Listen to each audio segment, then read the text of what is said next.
landing a man on the moon and returning him safely to the Earth. Tranquility Base here. The Eagle has landed.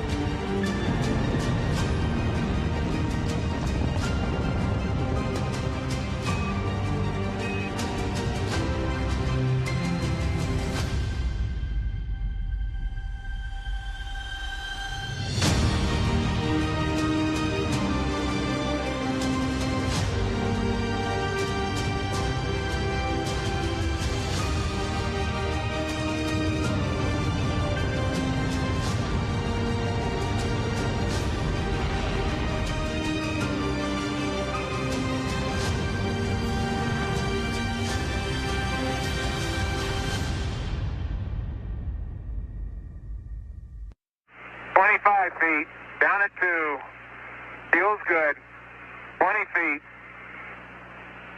going down at 2, 10 feet, 10 feet, contact, stop, push, engine stop, engine arm, proceed, command override off, mode control ahead, hold, pings auto. Okay, Houston, the Challenger has landed. Houston, you can tell America that Challenger is a Taurus Littrow.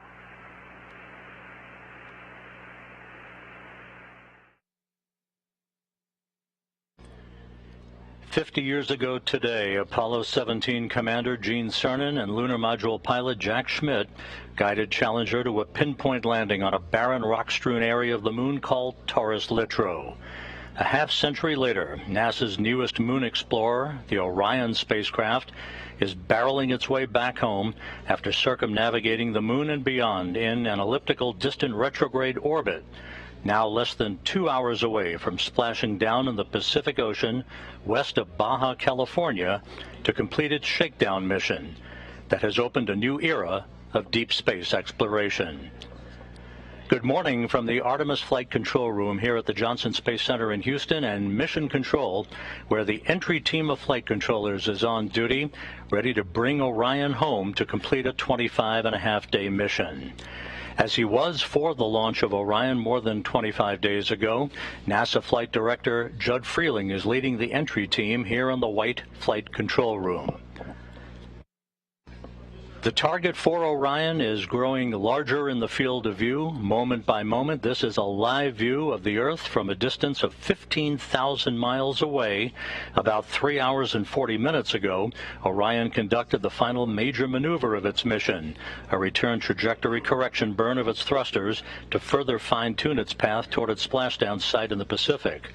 We'll be heading out to the Pacific shortly for the first in a series of reports from the scene where Orion will be recovered. After launching atop the Space Launch System more than 25 days ago and traversing some 1.4 million miles in its circuitous orbit past the moon and back, the most critical phase of the Artemis I mission for Orion is at hand. It is homecoming day, so let's run down the milestones you'll be hearing about and seeing over the next couple of hours. Next up for Orion will be the crew module's separation from the European service module. That pyrotechnic separation is scheduled at 11 a.m. Central Time, just 20 minutes before Orion begins its entry into the Earth's atmosphere at an altitude of 3,200 statute miles. Now, we had planned for Orion to conduct a maneuver called the raise maneuver, a 16-second thruster firing to orient itself at the proper angle for its plunge back into the atmosphere. But the latest targeting for Orion from the flight dynamics folks here in Mission Control indicates such a precise trajectory for the spacecraft, it was determined that the raise maneuver was not required. That could still change following crew module, service module separation, but at the moment, the raise maneuver will not be required.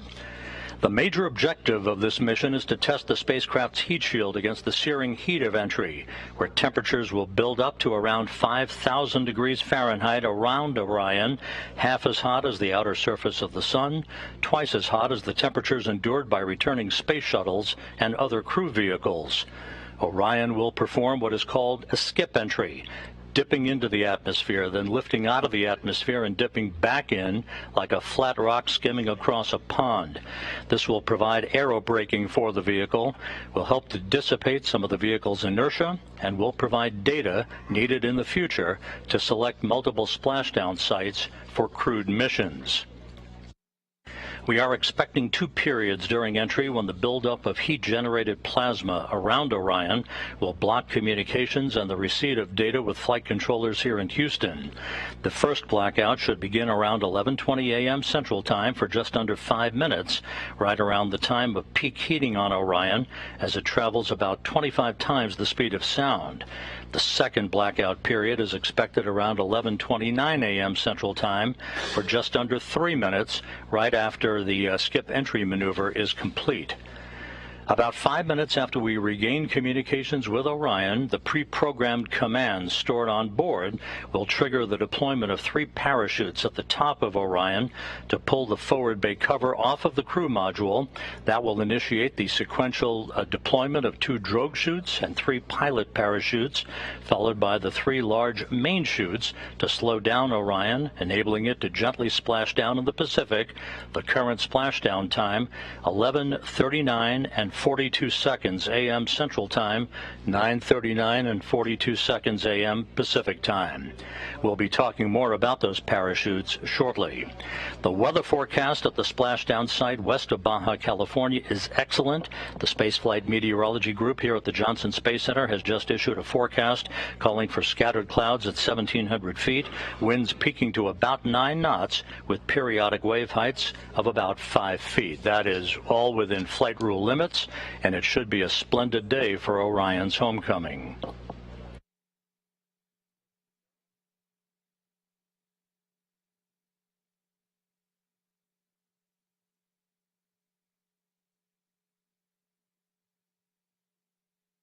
Out in the Pacific, aboard the prime recovery ship, the USS Portland, embedded with the Kennedy Space Center's Exploration Ground Systems Recovery Team and the U.S. Navy, is my colleague from the Kennedy Space Center, Daryl Nail.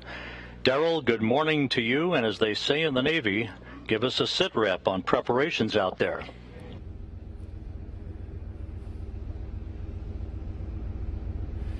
Well, good morning to you, Rob, and that's right. We're live on the deck just outside the bridge here on the USS Portland with a fantastic view of the area of splashdown. I just spoke with the recovery team. They say we are currently 5 miles away from the splashdown location right here in the Pacific Ocean. The location, as you mentioned, just off the coast of Baja, Mexico. We got the great weather report, seas, as you mentioned, 4 to 5 feet. We're looking good there. Let me show you the bridge deck where we are currently positioned. This is looking forward for the ship. I talked to Captain John Ryan, who says that he currently has the ship in a racetrack going around the location near where splashdown is, just upwind of it, so that the debris that comes down, that being the crew module and the parachutes, the forward bay cover, when it separates, will be all downwind of us. Now, preparations are already underway. We can hear the helicopter engines running, so we want to take you to a live view of the flight deck. This is towards the back of the ship, where just 5 minutes ago, the Navy started the engines on 2 of the 3 Navy MH-60s, or Nighthawk helicopters, that will be used for the operation. There you see them on your screen. The 2 helicopters on the left side of the flight deck, they will be involved in the operation. The third to the right is a backup helicopter. Now, one of the helicopters will use the Navy's infrared targeting system, which will start looking for Orion at an altitude of about 50,000 feet. Should be able to quickly lock on to Orion's heat shield, which should be still very hot after reaching 5,000 degrees Fahrenheit on the heat of reentry. The second helicopter will track the forward bay cover, a 1,000-pound, 9.5-foot wide titanium cover on top of Orion, which protects the parachutes during the heat of reentry. It is jettisoned to allow them to come out. Now, NASA's plan going in was to recover it, but they've made an adjustment due to the seas and the limitations of a small boat crane needed to lift it out of the water. Both helicopters, if you can see just to the left of that helicopter at the bottom of your screen, have GSS cameras mounted to them. These are ultra high def cameras to record 8K resolution video for engineering purposes. Now, with those helicopters just minutes away from flying out, let's take a look underneath this very flight deck. You can see into the well deck, and this is the multi-purpose capability of this vessel, the USS Portland. Down on the well deck is where the final phase of recovery will happen. 2 teams of Navy divers are preparing to launch the small boats. You see them at the bottom of your screen, just partially protruding there at the bottom. Those are inflatable boats that the Navy will use. 6 in all will pre-position themselves in the open sea to recover debris from the descent operation, and then, of course, secure the Orion crew module itself. The Navy dive team will also take above water and underneath water photography of the heat shield before the crew module is moved. This is for all engineering purposes, so they can see it freshly returned from space. Once the divers have Orion stabilized with tow ropes, you see that bright yellow structure right dead in the middle of your screen. That is the cradle that the boats and the winch lines will pull into position and put it right down on top of that cradle. They will flood that deck with water, roughly about 6 feet, and then with a careful choreography of winch line and lines being pulled and maintained by sailors, they'll put it in position for its ride back to San Diego. Now, coming up, we'll speak to one of the Navy divers who will be in the water helping. In fact, he's on deck standing by in just a few minutes. He's ready to go into the water. We'll get some words from him before he goes out on his assignment. Looking good on the ship right now. Rob, we'll send it back to you in Houston. Thanks, Daryl. And again, a live view from Orion as it continues its pinpoint journey back towards its splashdown site, not far from where you are out in the Pacific. We will be going back to Daryl Nail on the USS Portland frequently during the course of today's coverage. Orion is wrapping up, as we said earlier, a mission that will have spanned 1.4 million miles, having flown further away from Earth than any human-rated spacecraft designed to return humans to Earth. And, of course, the big test that's coming up, the ultimate test of its heat shield that will repel temperatures that will build up around the base of Orion to about 5,000 degrees Fahrenheit at peak heating as Orion barrels back into the Earth's atmosphere. It has been an incredibly successful mission for the Orion spacecraft. We'll be talking to a variety of people about all that, officials and managers and engineers throughout the course of our coverage today. But for the moment, let's take a visual and interactive look at this mission with NASA's Philip Hargrove, who will use the moon board to explain it all. Yes, welcome to the moon board here at the Apollo Saturn V Center. It's been a super exciting month since the Artemis I launch. So let's take a look back at everything that happened just a few miles away from where I'm standing right now. Now, on November 16th at 1:47 a.m., the SLS lifted off from Launch Pad 39B here at Kennedy Space Center, and it put on an incredible show for everybody watching here from the Space Coast. I can't even describe to you how amazing it was to watch that core stage. Those solid rocket boosters provide over 8 million pounds of thrust at liftoff. Now, those boosters and the core stage got us going from 0 to over 17,000 miles per hour in just about 8 minutes. And then once all that propellant was depleted, the responsibility was passed on to the interim cryogenic propulsion stage. Now, the first job of the ICPS was to perform a perigee raise maneuver. And this means that we're getting into a low Earth circular orbit that allows us to deploy those solar panels, start harvesting energy, and do systems checkouts to make sure that we are ready for our journey.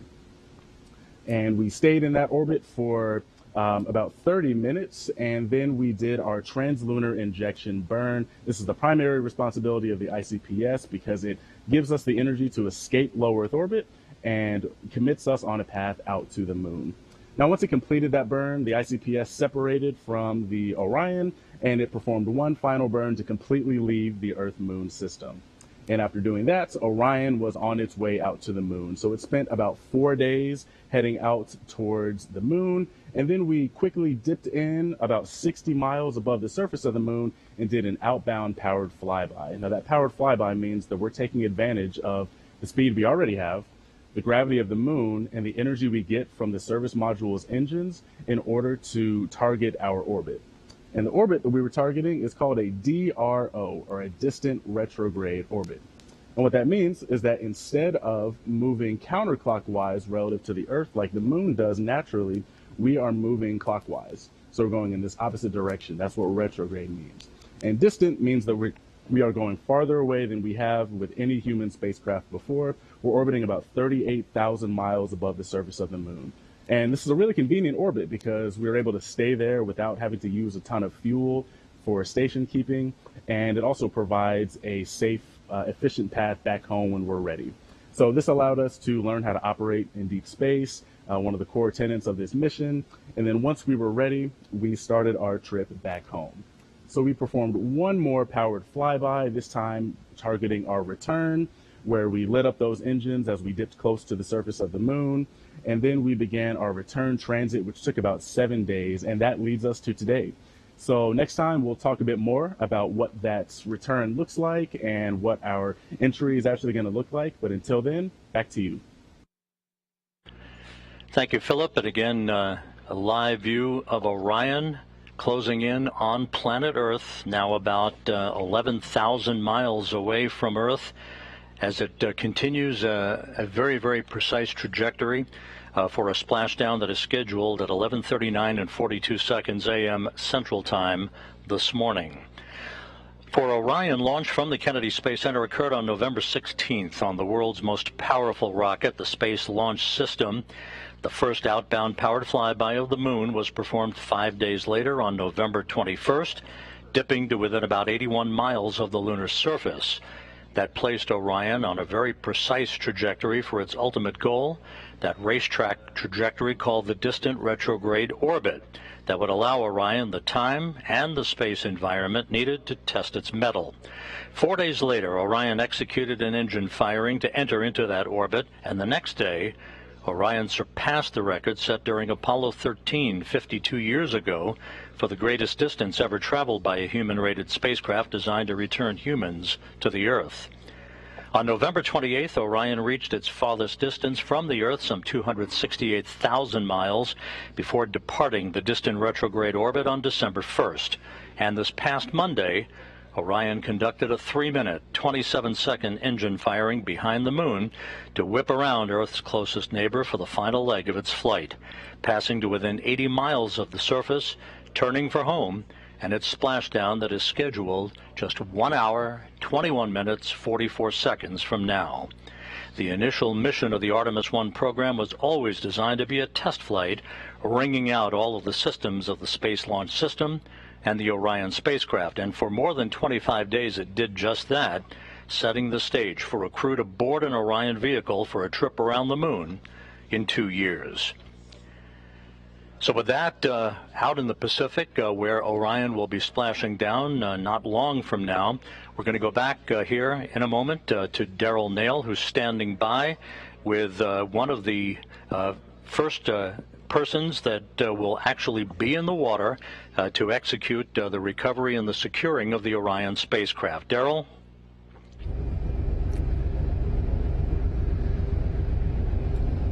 That's right, Rob, and his name is Wayne Shearer, and he is the Navy diver first class aboard boat number 2. He is the lead on one of the 2 small boats called Cricks, which are essentially small inflatable Navy boats. He's just about 20 or so minutes away from getting into that boat.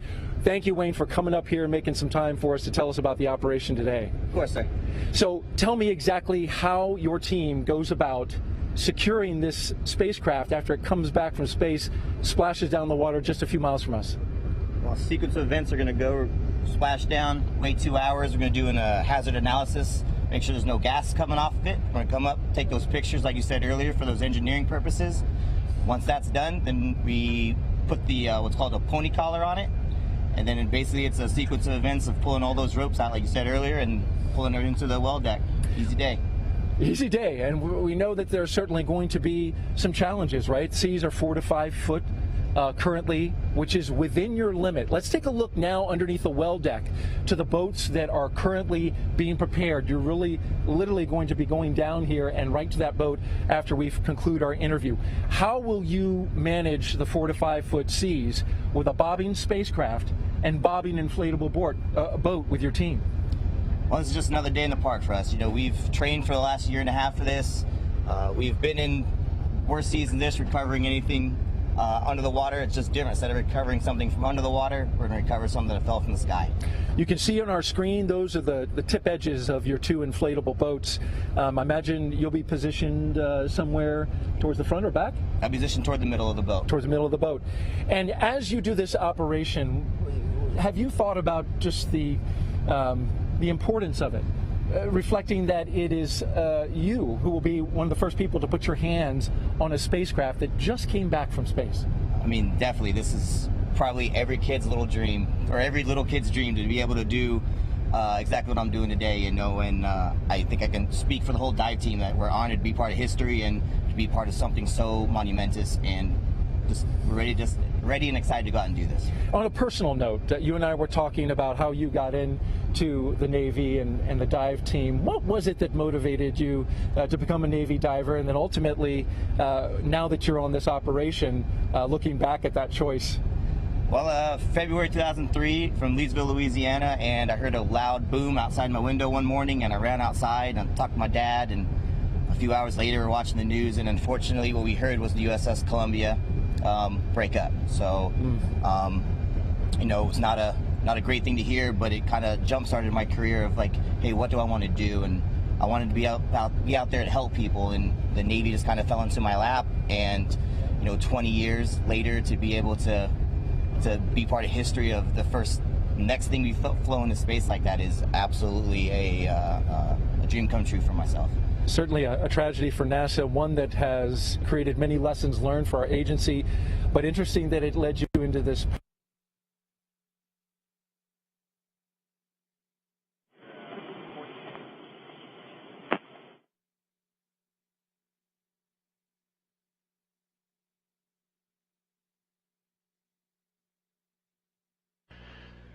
They have around the world. And briefly, Wayne, as you look out here to the Pacific Ocean, where you will literally be in the water in just a few minutes, will you be sharing any words with your team? Good luck, be safe, and let's be part of history. All right, we wish you the best. Wayne, thank you for taking the time, and good luck out there. Thank you, sir. Rob, we'll send it back to you. Thanks, Daryl. It looks like a great day out in the Pacific, west of Baja, California, where Orion is headed. And you can't beat this view, though, a view of the Earth where Orion is headed, tried and true, on a pinpoint course for a splashdown just 1 hour and 16 minutes from now. After Orion enters the Earth's atmosphere at the conclusion of this 25-and-a-half-day mission, the spacecraft is going to rely on a very heavily tested parachute system to slow down its speed and allow for a very gentle splashdown.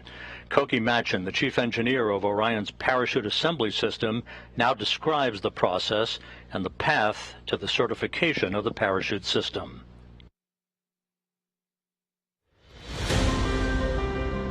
A series of 11 parachutes will be deployed in sequential fashion, a very dramatic return to Earth lying ahead for the Orion spacecraft. Our design is almost exactly the Apollo design. The shape of the mains, the shape of the drogues. The only major difference is we are bigger. Apollo weighed roughly 13,500 pounds, and we weigh 22 and change thousand pounds. And so our parachutes are larger because we have more energy to take out of the system, and our parachutes are stronger. So at a fundamental level, all-round parachutes are alike. The Orion system has drogue parachutes that initially decelerate the system, and because they're deployed at a much higher velocity, they're made of ribbons. The ribbons can take the fluttering associated with high-velocity deployments much better than a solid canopy can. And once the system slows down, it deploys the mains. The mains are much closer to a personnel chute. They're called ring sails. The major difference would be that a personnel chute could be 28 to 30 feet in diameter, and a CPAS main is 116 feet in diameter. So the Orion parachutes are what we refer to as hybrid parachutes. The drag surfaces are nylon, but then the structural grid, how we take the drag on that nylon surface and transmit it down to the vehicle, is made of Kevlar. And Kevlar is quite a bit stronger and stiffer, and it just completely different material than the drag surfaces are. So the CPAS system is designed to safely recover the crew with just 2 mains deployed. The problem with deploying the backup chute after you deploy the first 2 chutes is you have to negotiate the chute that's already out there. So what we chose to do, and what Apollo chose to do, was to deploy the backup chute with the main system itself. And as a result, we get a much softer landing when all the parachutes work properly. But both systems were designed to land with just 2 main parachutes functioning. When we did the pad abort test at White Sands, I was quite scared. But I wasn't scared for our system. I was scared for the repositioning after the rockets took off the capsule and repositioned it. It was perfect. That thing reoriented like it was on rails. And I swear to you, this huge relief came over me when the cover came off, because I thought, wow, we're not done, but we're done. I know this system's going to work.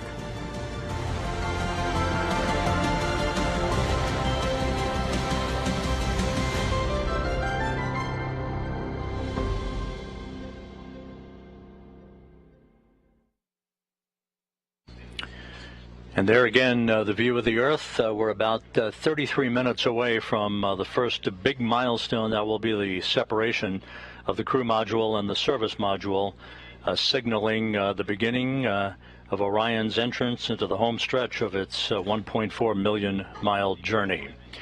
With us at this hour is the Deputy Associate Administrator for Exploration Systems, Kathy Kerner. Kathy, thanks for joining us this morning. It's great to see you. Glad to be here. You know, this is a little bit of deja vu for you. You were a flight director in this room for a number of years. Your thoughts as Orion approaches the end of this maiden flight?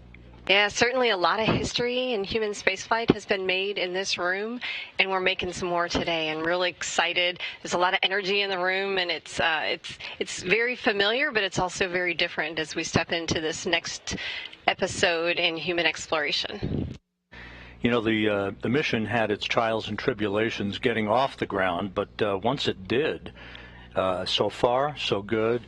The mission has exceeded expectations in many areas. Of course, the post-flight analysis is yet to come, but from the top level, the 1,000-foot level, looking down at the mission, what are your thoughts about what has been accomplished in setting the stage for a crewed mission 2 years from now?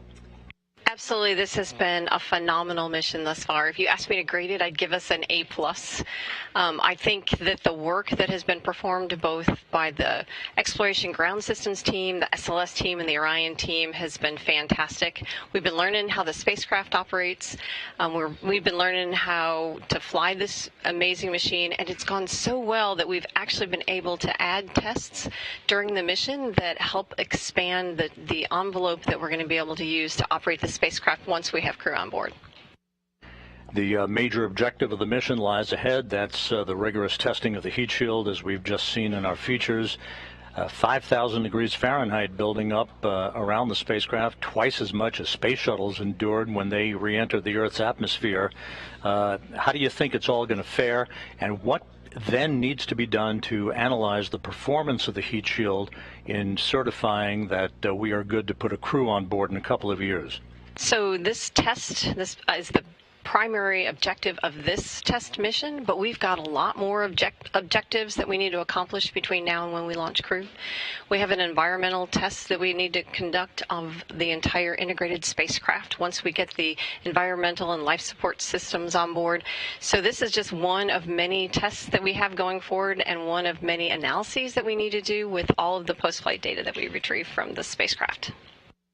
We opened up the broadcast paying homage to Apollo 17 landing on the moon 50 years ago today. It's only coincidence that this happened, but it seems very appropriate, doesn't it? It does. It seems fitting that we would honor Apollo with the new legacy of the Artemis generation and this mission today.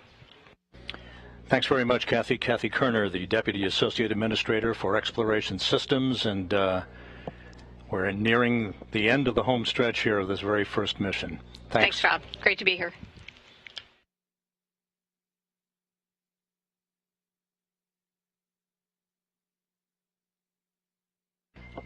And as the Earth grows larger and larger in the field of view, Orion continues its trek back home with crew module, service module separation just 30 minutes from now. Entry interface just 20 minutes after that. In the meantime, let's go back out to the Pacific, the destination for Orion today, where Darrell Nail from the Kennedy Space Center, again embedded with the Exploration Ground Systems and Recovery teams, is standing by with Shannon Walker, NASA astronaut. Well operations. All hands on the wall, staying clear of wing walls, bigger storage areas. That's right, Rob. Shannon Walker, NASA astronaut, has been on board since we departed on Wednesday to come out to the site. Thank you for being here to take some time to talk to us amidst this important operation to recover the Orion crew module. Absolutely. I am happy to be here. So tell me a little bit about the reason you're here and what you're doing as you observe the operations today. Yeah, of course, we do not have crew on this capsule, but I am here because the next Artemis flight will have crew on it. And so we are starting the process of assessing how we're going to operate with crew. How do we extract the crew from the capsule? How do we get them to the ship safely? How do we do all the medical checks we want to do? So we're starting the process of getting ready for the next Artemis mission. And with this capsule being recovered today, it will be brought back. I imagine that the astronauts will be very interested in the data that comes off of it. This particular capsule has sensors all over it, more than any future capsule will have. Yeah, absolutely. So this is going to tell us what we need to do, change, modify for the next Artemis mission. On all flight quarter stations. The ship expects to read manned flight quarters at 0945. And what you're hearing are some announcements from the ship PA informing the crew at what stage in the operation we're at. I should mention that we just had helicopters, the MH-60s at the back of the flight deck just launched off and are in flight now to the recovery area. They play an important role here. Shannon, continuing now with our interview, when you look at the operation as a whole, they're currently trying to determine how the astronauts will be recovered. That's not happening today. That's right. But that will have to be integrated into the operation. Do they come off immediately after the crew splashes down? Or there's an idea kicking around there to have them stay in the capsule and come to the back of the ship. What are your thoughts on both of those? What are the pluses and minuses on those? Well, certainly the plus of having the crew come off immediately is that the crew is not staying in the capsule for an extended period of time. There'll be a time when we'll have to turn off the cooling in the capsule, which will mean the crew will start getting very warm in their suits. So it's better to get them off before that. Also, you'll probably see later the operations in the well deck. There are a lot of waves in there, and it's probably not going to be a fun ride for the crew to be in there. So you're right, we're looking at it. The actual, let's see, next summer, we're going to have another test run. We'll be out on a ship, and we will be looking at all the different methodologies for getting crew off the capsule. And may I ask what your particular favorite would be? I mean, I think you've already kind of indicated you're leaning more towards let's get off the ship. Get off immediately. Yeah, so I think we will probably, now don't quote me on this, but we'll probably extract the crew via helicopter from the capsule and helicopter them over to the ship. And as an astronaut, just briefly, when you come back from space, physically, you're in a condition where how would you describe it, physically and mentally? Yeah, so when we come back, we consider crew deconditioned. While on the space station, for example, we have lots of exercise, so we're really strong when we come back. It is still a big adjustment to being in Earth's gravity again. The lunar missions, it's kind of in the middle between what we did in the shuttle days and what we're doing on the space station. So we don't know exactly how the crew's going to feel, but they're going to be exhausted, and so their balance may be off a little bit. So it's better just to get them out of the capsule. As far as the mental side goes, I found that when I am back on Earth, it's just a huge sigh of relief in that somebody else is worrying all the details, and I can just sit and relax a little bit. Well, we appreciate you being here. Thank you for all the insight. You're doing a great job of staying balanced amidst the 4 to 5 foot seas as you see the horizon going up and down, right? It is definitely a challenge. Thank you very much, Shannon. Rob, we'll send it back to you in Houston. Thanks, Darrell. Thank you, Shannon, and happy sailing out there as we continue to watch this scintillating view of the Earth, as we are just 1 hour, 5 minutes away from splashdown. Now, as Shannon Walker alluded to in that interview with Darrell Nail on the USS Portland, we're going to be on the air here for a couple of hours after splashdown while a number of flight objectives and test objectives are being conducted, data gathering on the Orion spacecraft. But the whole recovery issue to get Orion into the well deck of the USS Portland is no small feat. Melissa Jones, who is the landing director and the recovery director from the Kennedy Space Center, has worked tirelessly to choreograph all of the elements of that recovery operation. Let's take a look now at how Orion will be recovered. Today we are aboard the USS John P. Murtha, and behind me is a mock-up capsule of the Orion crew module, and we are training the team to be ready to do Artemis I recovery operations. My role as the NASA Recovery Director is to lead the interagency team that will recover the capsule. Ever since the Apollo program, NASA and the Navy have worked together to recover NASA's capsules in the water. So one of the huge benefits of working with the Navy is the fact that they're operational and we leverage their core competencies to bring the flight hardware and the crew back safely from the moon. On the Artemis I recovery day, my job will be to direct the team through the integrated operation to recover the capsule. The ship will get to the recovery location 24 hours before, and we will start launching weather balloons. And that data will go back to Houston and will help inform where we splash down. A couple hours before splashdown, the Navy launches small boats off of the knuckle boom crane, and helicopters will take off and they will do their circles in the air, and they are waiting for the capsule to reenter so that they can get good data and photo imagery of the capsule on its way back to Earth. Once that is done and we splash down, we will safe the capsule, approach the capsule, attach lines to the capsule, and recover it into the well deck of the ship. Artemis I recovery operations will take about 5 hours to perform all of the work we need to do because we are gathering data so that we can fly crewed mission on Artemis II. When Artemis I splashes down, it's going to be the culmination of all of the hard work that we've put in as a team. It's going to be an amazing feeling, hearing that we've met Earth's interface and that we can see 3 good main parachutes. And when we hear splashdown, I'm going to get goosebumps all over me.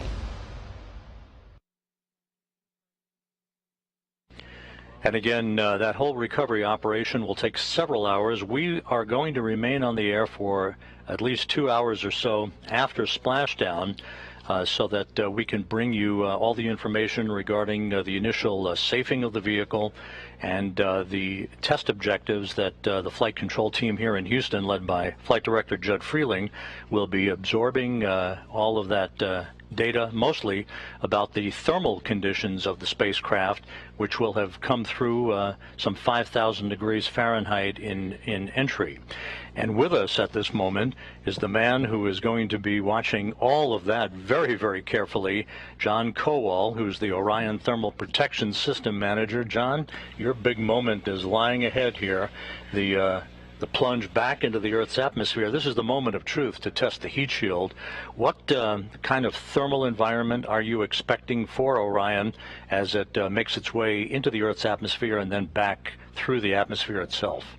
Yeah, so, as you mentioned, 5,000 degrees on the ship, but to back that up, how do we get there? So that vehicle still has all that energy that the launch rocket put into it during that first beautiful launch, right? So that gets converted into velocity. So we're going at 25,000 miles per hour, which is, how do you even fathom what that means? It's 7 miles per second.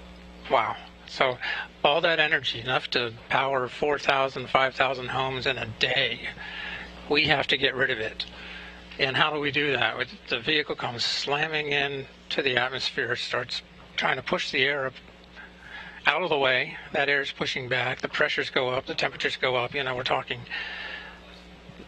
upwards of around 10,000 degrees Fahrenheit in the flow field. So that energy goes into the flow field, and then the flow field wants to give it back to the surface of the TPS. So that's what the TPS is going to see, or what the heat shield is going to see, and that's what pushes it up to 5,000 degrees Fahrenheit. What kind of testing was required throughout the course of the preparations for Orion to prepare the vehicle for launch that made you confident that it could withstand the rigors of this sort of environment? Yeah, there's been a lot of testing. I mean, we've been at this for since the end of the shuttle program, if you think back to that system, that was a reusable system, we had kind of been out of the business of these ablation materials for quite a while, since Apollo. So we had to train a whole new generation of engineers on developing that type of system, as well as getting the materials back. So there was a lot of testing in arc jets. That's the primary way that you test these types of materials. You can create these temperatures. It's like a wind tunnel with a lightning bolt going down the center of it, and that's how you create this high temperature plasma, and that gets impinged onto the test article. So we do a lot of materials testing. We've done quite a bit of testing of the system. You know, even though we're using the same material, the AV coat that they used in Apollo, it's in a different form. And so we made it into blocks. Those blocks have seams that have to be filled. Those seams are always one of the areas that you want to test the most, is because that's where the problems happen. And so we've done a lot of testing there in the thermal, and also structurally. We've had to do a lot of testing to see how the AVCoat blocks interact with the structure underneath, and make sure that it's all going to hold up to those loads. And John, it's about 11 minutes or so from the time of entry interface at an altitude of about 400,000 feet until we come out of that second blackout period. So that's going to be a very interesting time, a sort of a nail-biting time, if you will. But after the vehicle splashes down and is back at the Kennedy Space Center in a few weeks for post-flight analysis, what are the sorts of things that you and your engineering team will be looking for to give it a passing grade in preparation for putting a crew on board a couple of years from now?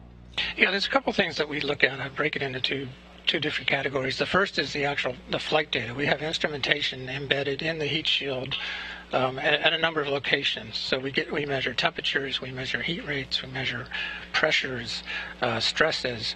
All that data will tell us how the material actually performed in that flight environment.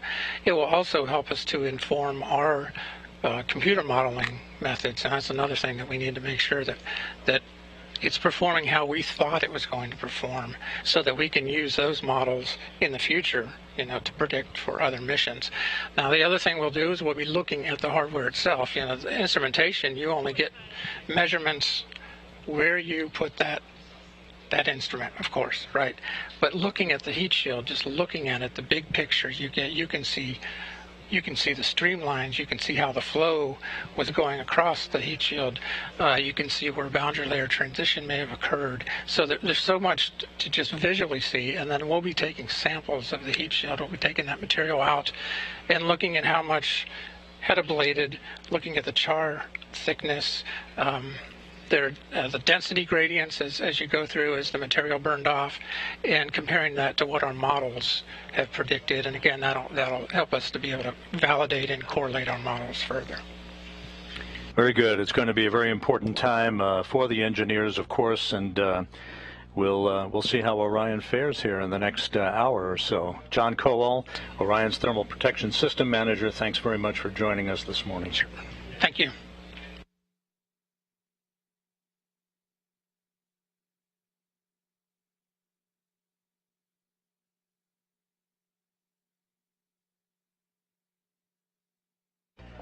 Now just 16.5 minutes away from the separation of the crew module from the European service module. That will begin a trip hammer series of events as Orion begins the process of entering the Earth's atmosphere. Entry interface just 36 minutes away. So let's go back out to the Pacific Ocean west of Baja, where Daryl is on the USS Portland. Daryl?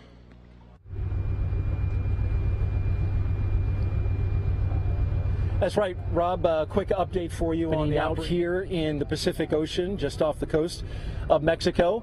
We have the small boats, the Navy small boats. All 6 boats are now in the water. They call them cricks. These are Navy boats that are inflatable, highly maneuverable. These are the ones that will actually put hands on the spacecraft in order to secure it and eventually get it tied to lines that brings it to the back of the ship and into the well deck. I want to talk a little bit about this location here today. This location in the Pacific, we're just about 5 miles away from the splashdown area. This was actually the backup location. Initially, this was supposed to happen off the coast of San Diego, California, but the weather forecast for that area called for a cold front that has moved in today, bringing with it 12-foot high seas, and those seas would have been too high to perform this operation, too high for the small boats for recovery. So Recovery Director Melissa Jones and the mission management team made the decision to back up and go to the backup location 300 miles south of San Diego, and that's where we find ourselves today with excellent weather in order to do this operation. As you look off into the sky, we're awaiting the second to last weather balloon release that we will have for the day. This weather data critical to the operation that is happening today, especially when it comes to the landing point of the crew module in the ocean, as well as the debris that goes with it. And that debris happens during the separation of the forward bay cover, which covers the parachutes, and then of course the parachutes and their hardware themselves. All of it together, they take in the winds, and you can feel the winds are picking up a little bit.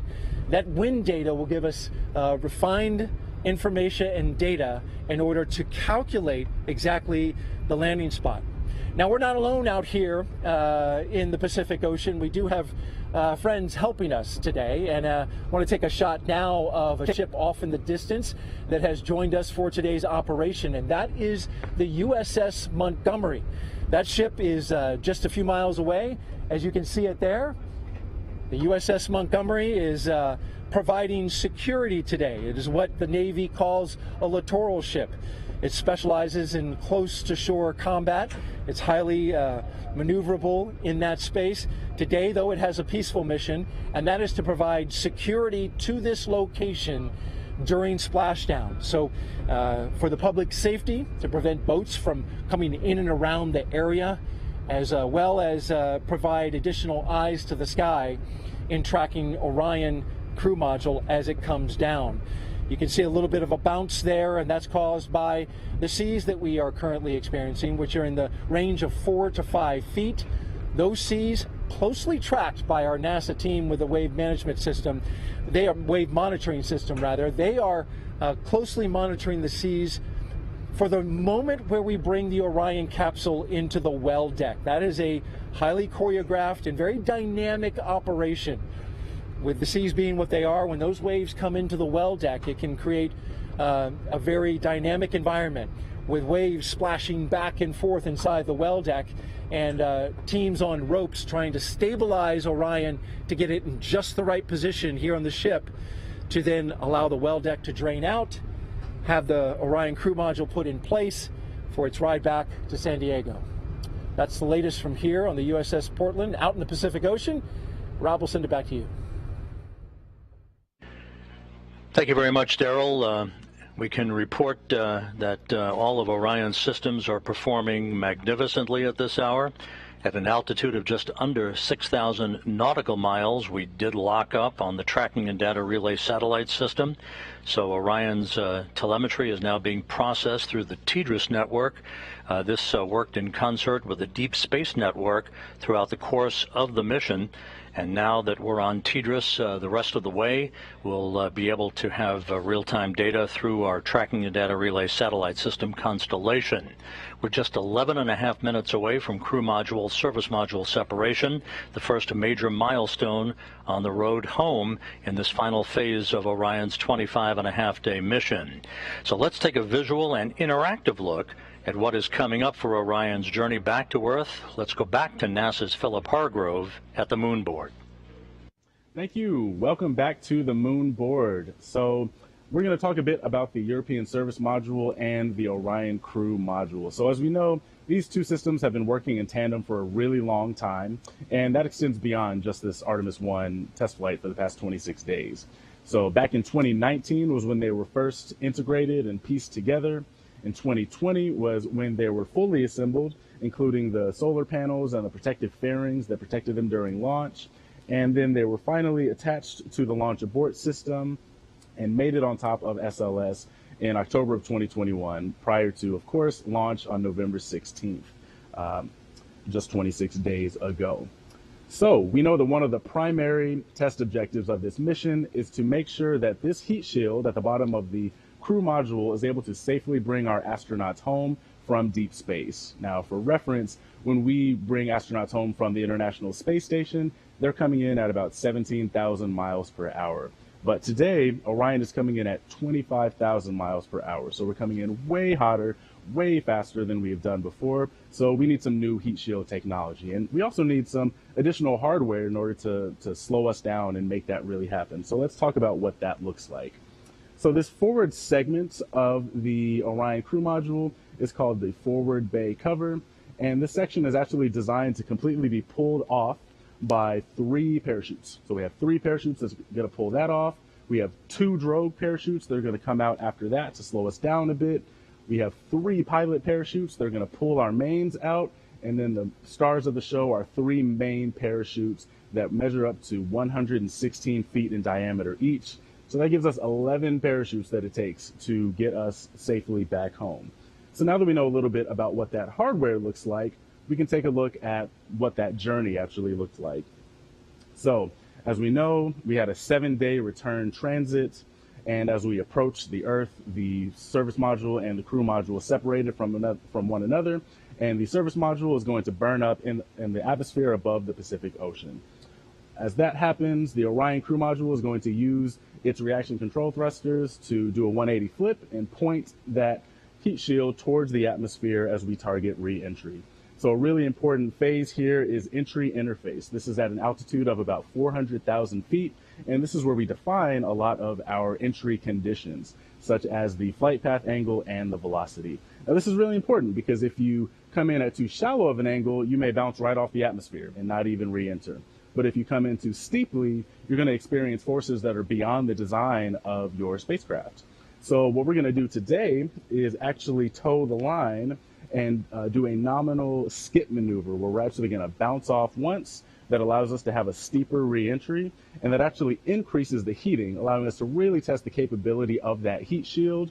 And we will also be minimizing the G loading, which leads to a softer ride for the Moonican and in the future for our Artemis astronauts.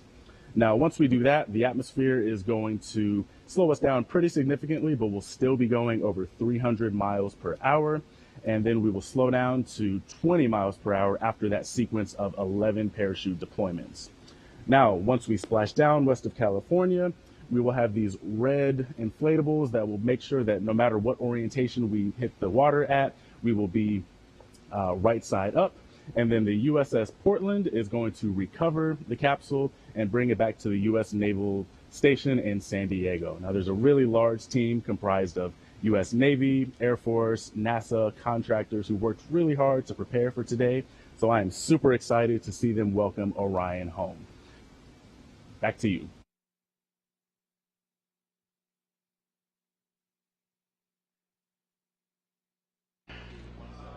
Thank you very much, Philip.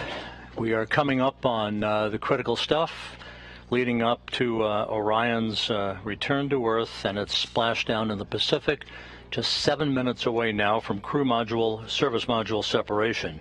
That European service module has worked like a champ throughout the course of the mission.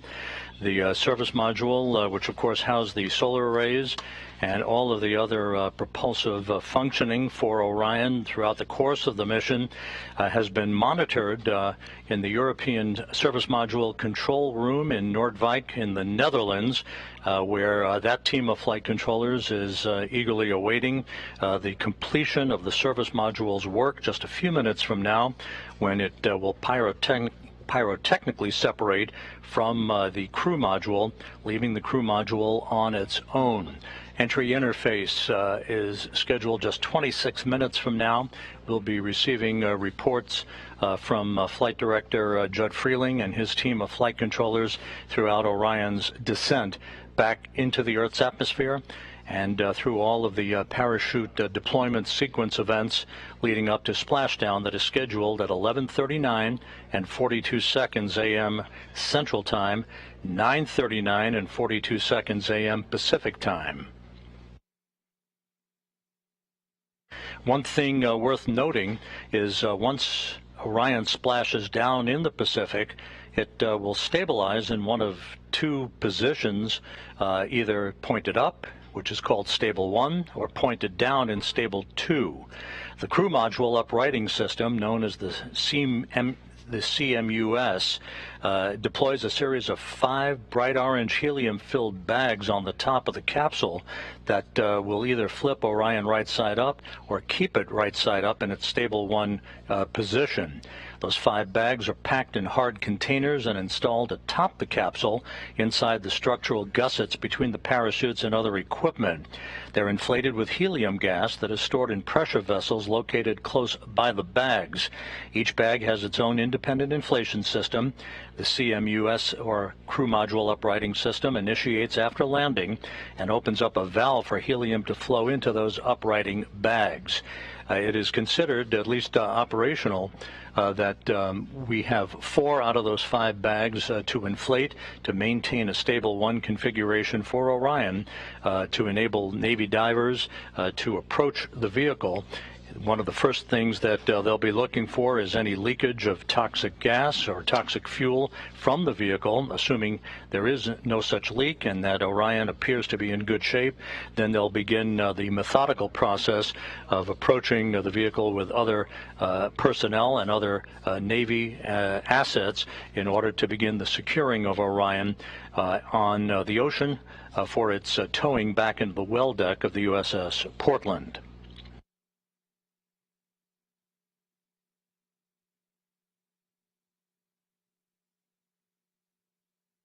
We're under 4 minutes now until the crew module and service module separate from one another.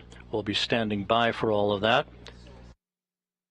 You can see in this telemetry-driven animation that Orion is currently traveling just under 17,000 miles an hour, just under 4,000 miles away from Earth, and a hefty 254,000 miles from the moon, which of course was its target, in distant retrograde orbit, flying around the moon for its outbound powered flyby at the beginning of the mission to move to a distance of some 268,000 miles away from Earth, farther than any human-rated spacecraft designed to return to Earth had ever been designed to do, surpassing the distance record established 52 years ago during the Apollo 13 mission.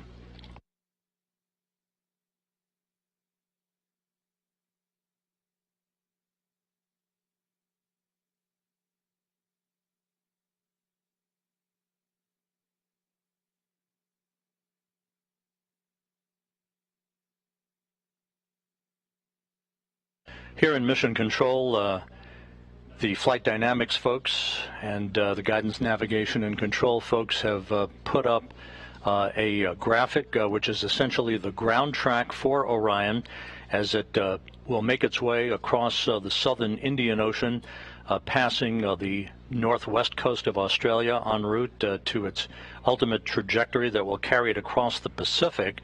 It will be moving from south to north across the Pacific Ocean to the splashdown zone, almost a direct straight line towards the point of splashdown, which will be west of Baja California. Now just under 2 minutes until crew module, service module separation.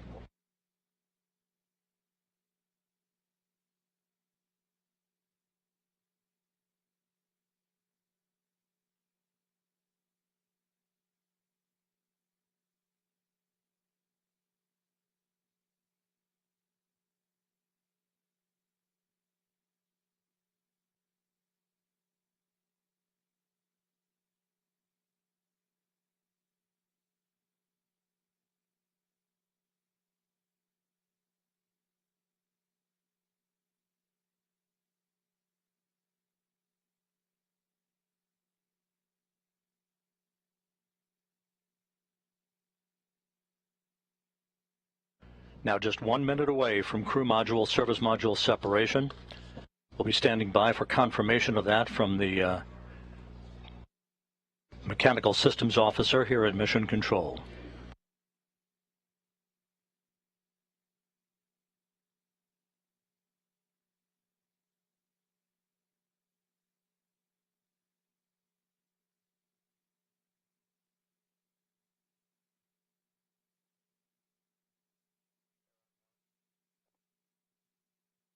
30 seconds until separation. This will come at an altitude of 3,200 statute miles.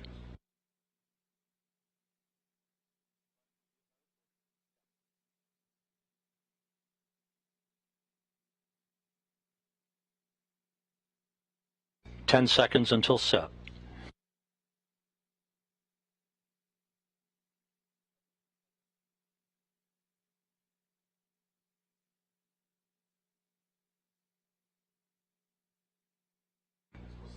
We have confirmation of separation.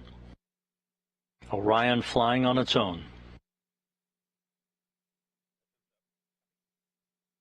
Again, the separation occurred right on time at 11 a.m. and 11 seconds Central Time, with Orion 3,200 statute miles away from Earth.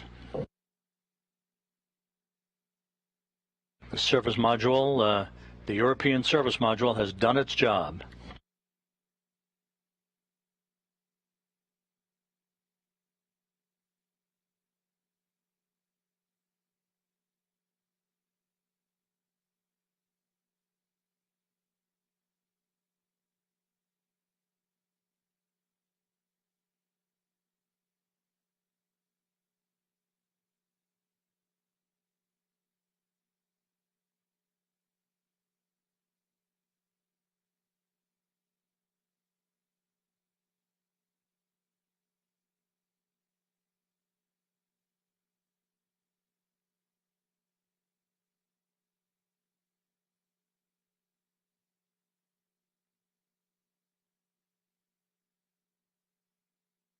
So with Orion flying on its own, we're about 18.5 minutes away now from the point of entry interface, where Orion will be put through its paces. This is where the heat shield will begin to feel the effects of peak heating of 5,000 degrees Fahrenheit on the heat shield, and the beginning of 2 blackout periods where the plasma around the vehicle will build up such that it will block data and communications between mission control and the spacecraft itself.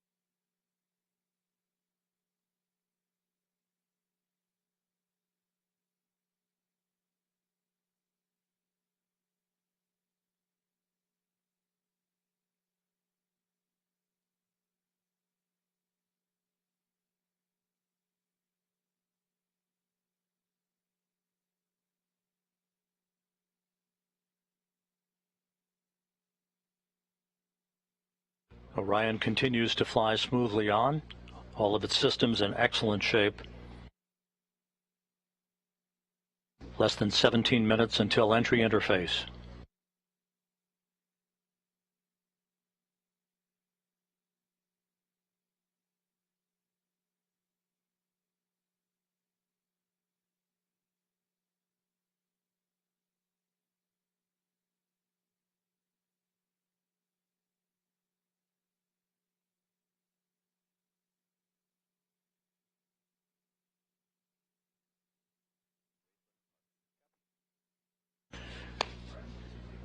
And the crew module raise burn that we thought was not going to be needed is being conducted. Just basically a fine-tuning of the orientation and the angle, a 16-second firing of the thrusters, and a good burn reported, 8.12 feet per second, and a change in velocity. So the raise burn was executed. That will further fine-tune Orion's path at the proper azimuth or orientation, where the heat shield is at its optimum angle, to begin the repulsion of the heat that will build up around the heat shield at the time that we begin entry interface, just about 15.5 minutes from now. So the crew module service module separation went off as planned. The raise maneuver was executed at 11:03 and 41 seconds Central Time. Again, the raise maneuver was executed. Orion now flying at the proper orientation for entry interface into the Earth's atmosphere. Entry interface is scheduled at 11:20 and 14 seconds a.m. Central Time at an altitude of 400,000 feet. At that point, Orion will be traveling 24,464 miles an hour with a range to splashdown of 3,659 statute miles.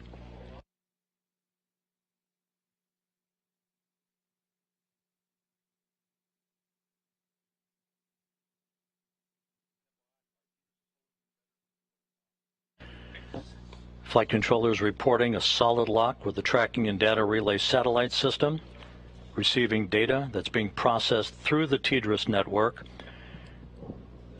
Just a reminder that after we pass into the Earth's atmosphere, at the speed at which we're going, and with the temperatures expected to build up very quickly for peak heating around the heat shield of Orion, we will begin the first of two blackout periods, the first of which is scheduled to begin at 11:20 and 16 seconds a.m. Central Time and will last about 4 minutes and 48 seconds. At that time, entry guidance, which has been stored on board, pre-programmed commanding for Orion to continue to point its way toward the splashdown zone, will take over. The first blackout period should end around 11:25 and 4 seconds Central Time. That will set the stage for the skip entry, basically the maneuver that will enable Orion to dip into the Earth's atmosphere and skip back out of the Earth's atmosphere and dip back into the Earth's atmosphere like a rock, a flat rock on a pond. That will continue to dissipate energy and heat on the spacecraft, and is a maneuver that data will be gathered for to try to bring in multiple splashdown sites for crewed missions in the future. The second of the two blackout periods is scheduled to begin at 11:29 and 3 seconds a.m. Central Time, and that will last for about 2 minutes and 50 seconds till about 11:31 and change. That'll be the final blackout period, after which we should lock up solidly for the remaining 8 minutes or so until splashdown.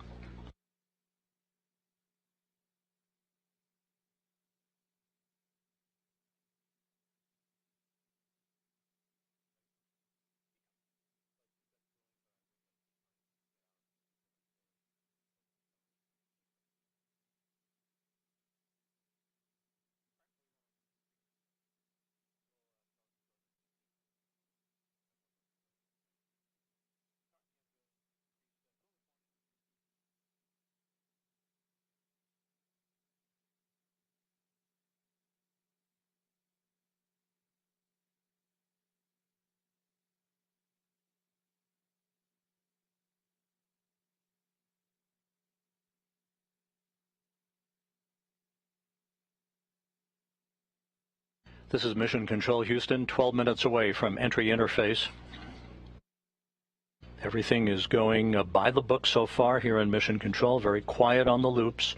Entry Flight Director Judd Freeling and his team of flight controllers watching carefully over their data as they oversee the arrival of Orion for its splashdown site west of Baja, California. Time to splashdown 31 minutes.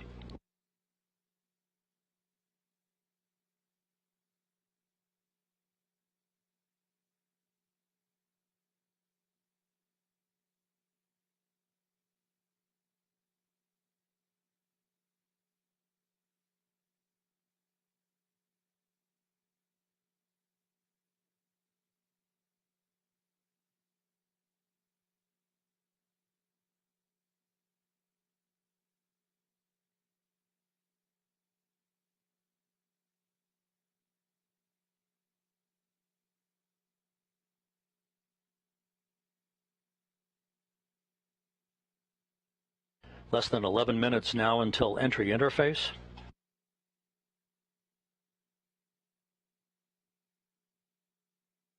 During the period of the two blackouts, and even after we have emerged from the second of the two blackouts, Orion, through a series of pre-programmed commands stored on board, will conduct a series of role reversals This is very much like space shuttles conducted during their entries back to Earth, where it will roll to the left and then back to the right, banking roll reversals that will bleed off excess energy, excess inertia, and speed, and control the thermal characteristics of the vehicle as it heads towards its subsonic point, where it will go under Mach 1. It will go subsonic at about 11:34 and 55 seconds a.m. Central Time, some 5 minutes before splashdown. If everything goes as planned, Orion will reach an altitude of 40,000 feet at 11:35 a.m. Central Time, just about a minute before forward bay cover chute deploy begins. The series of 11 chutes, 3 that will pull the forward bay cover off of the top of the crew module. That'll be followed by the deployment of the drogue chutes, and then the 3 large main parachutes, 3 orange and white parachutes. That'll be the moment we'll be waiting for. Orion now 28.5 minutes until splashdown.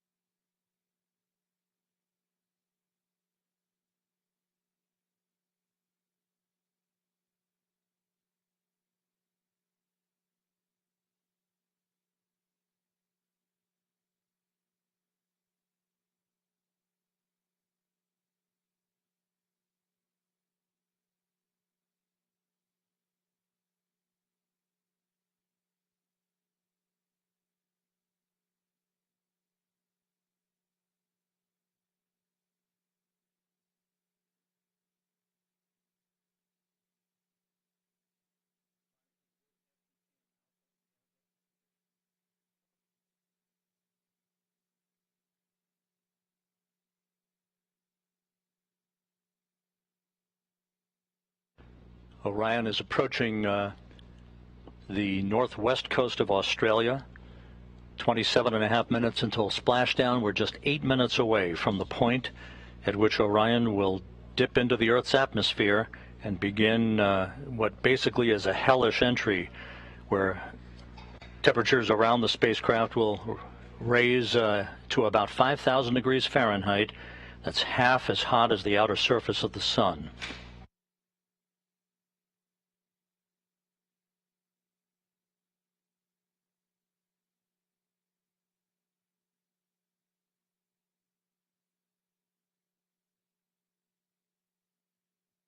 And correction, Orion is actually traveling over the South Pacific at the moment, moving from south to north.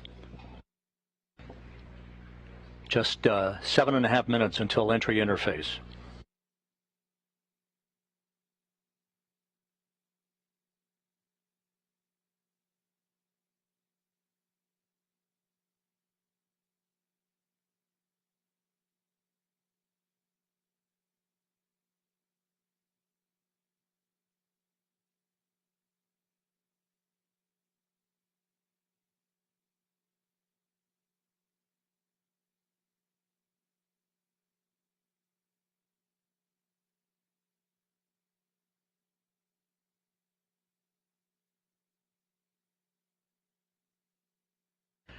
And this view from a camera inside the cabin of Orion, this doesn't look like much at the moment, but it will soon when it shows the forward bay cover jettisoning and the initiation of the parachute deployment system.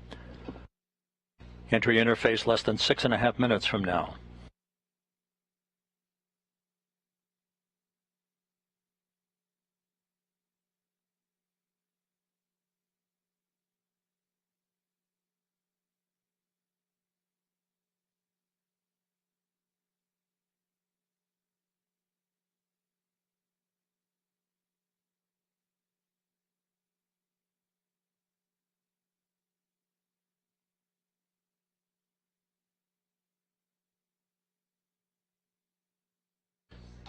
Just to recap, the crew module, the Orion crew module, separated from the European service module about 14.5 minutes ago, right on target as it was planned, and a short raise maneuver, a 16-second firing of Orion's thrusters, oriented the vehicle, raising it just a tad so that its heat shield was at the proper orientation in the direction of travel to begin entry interface in about 5 minutes at an altitude of 400,000 feet above the Earth.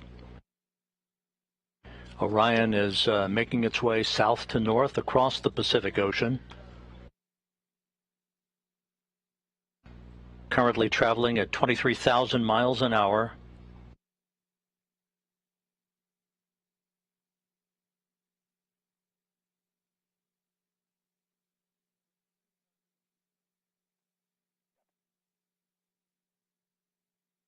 We're about 5 minutes away from entering the first of the two blackout periods, which will last about 4 minutes and 48 seconds.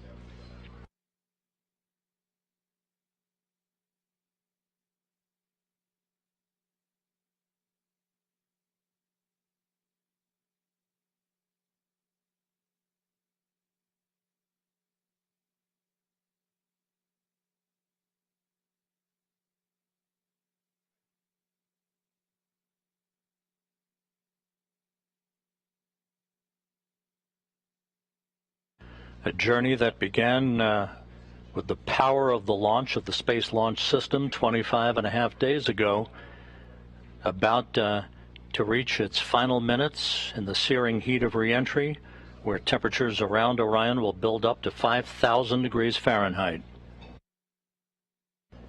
Just under 4 minutes until entry interface.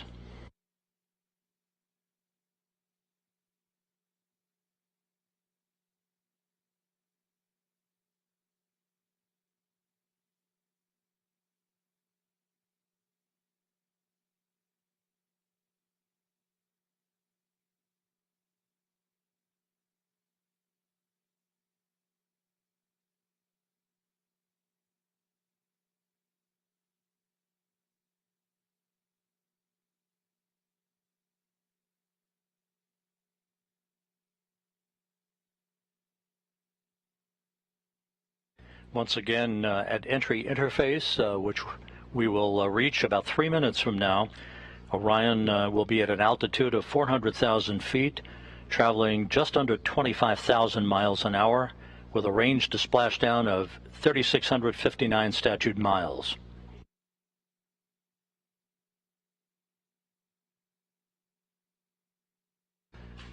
Within seconds after reaching entry interface, we'll begin the first of the two blackout periods that will last just under 5 minutes, about 4 minutes and 48 seconds.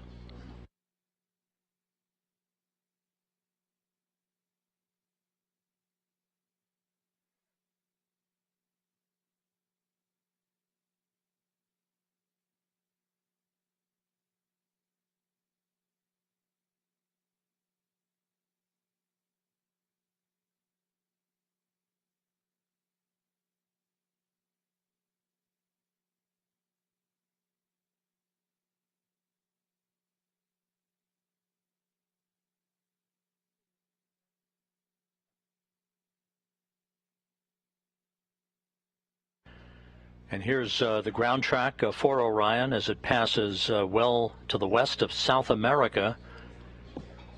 We're just 1 minute, 44 seconds away from entry interface, moving from south to north to its splashdown target west of Baja California.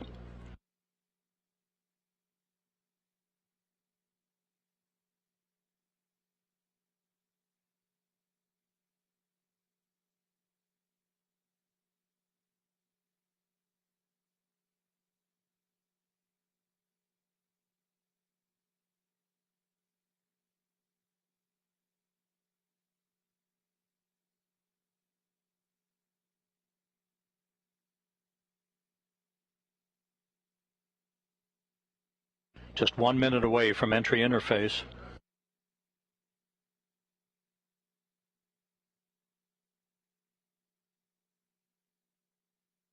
And this view from the cabin camera, looking out of the upper hatch of Orion, you can see the limb of the Earth.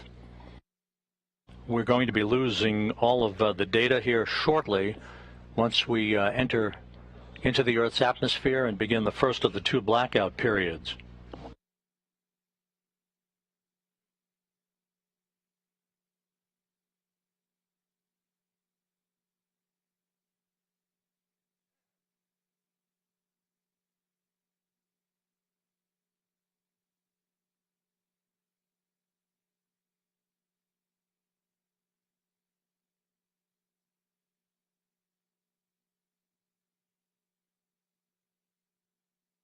Standing by for entry interface in the first of the 2 blackout periods.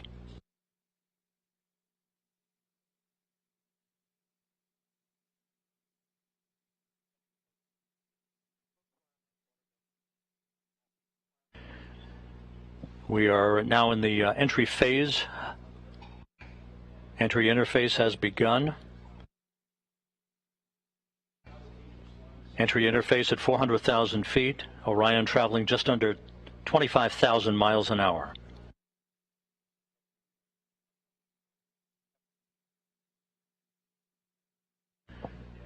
We've gone into the first blackout period. This is a visualization based on what should be happening at the moment, where the temperatures around the heat shield are reaching about 5,000 degrees Fahrenheit. This is the moment of truth for Orion.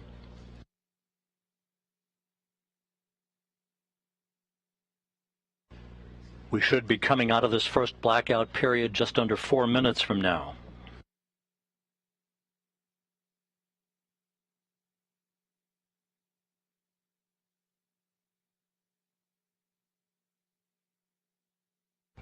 Orion should be traveling about 23,326 miles an hour at the moment.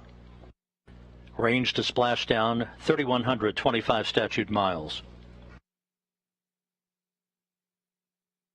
Again, this is a visualization of what should be happening with Orion at the moment, although we are in a blackout period that should end about 3 minutes and 15 seconds from now.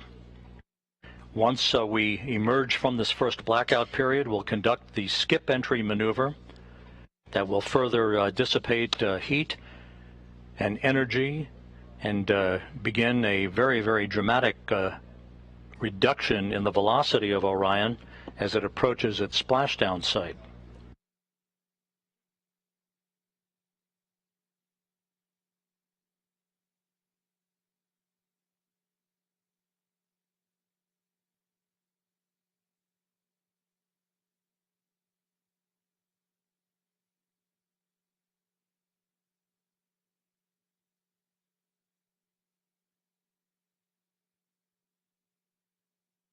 Clocks here in Mission Control showing the sequence of events yet to come.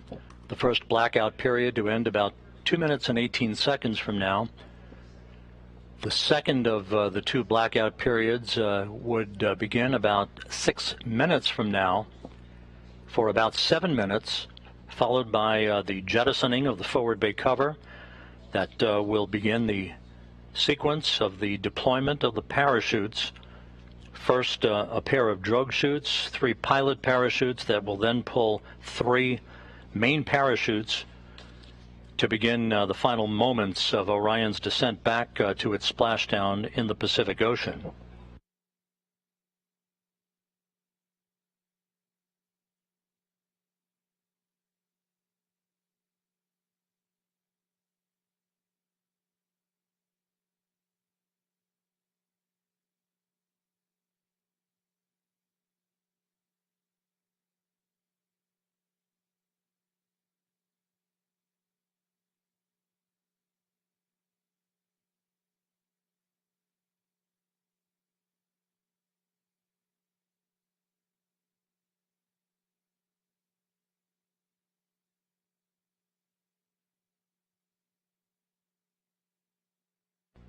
One minute to go until we come out of this first blackout period.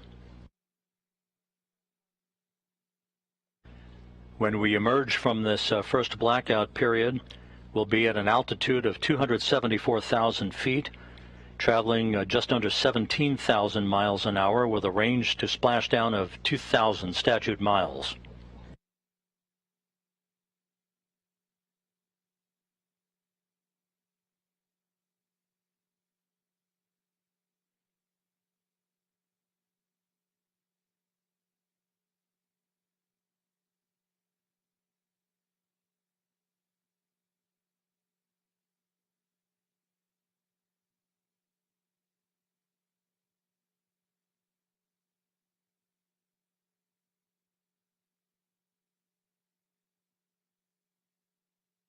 Standing by for a reacquisition of signal.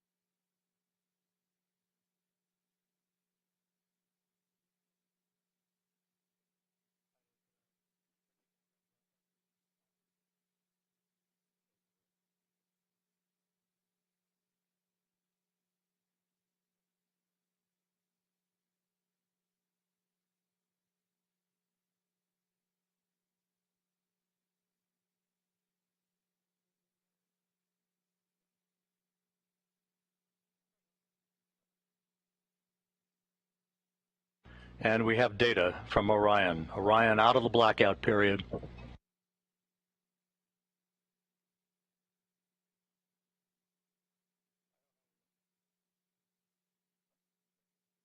Flight Dynamics reports that Orion is right on the money, coming right down the pike. A good view out of the cabin camera looking out of the upper hatch of Orion.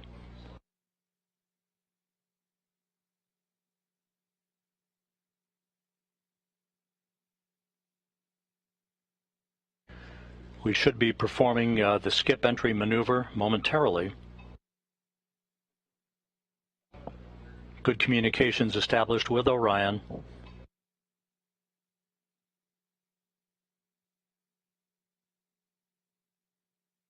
The second blackout period to begin about 2 minutes from now.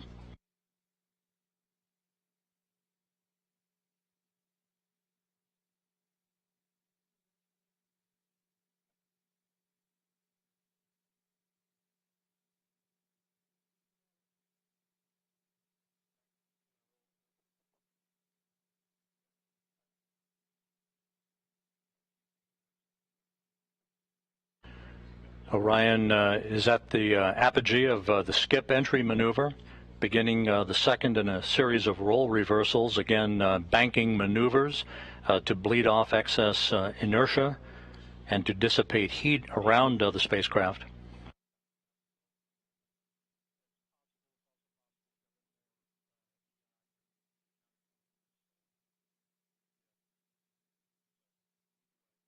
The start of the second blackout period, about 1 minute and 13 seconds from now, will come at an altitude of 270,000 feet, with Orion traveling about 16,400 miles an hour, range to splashdown less than 1,000 miles.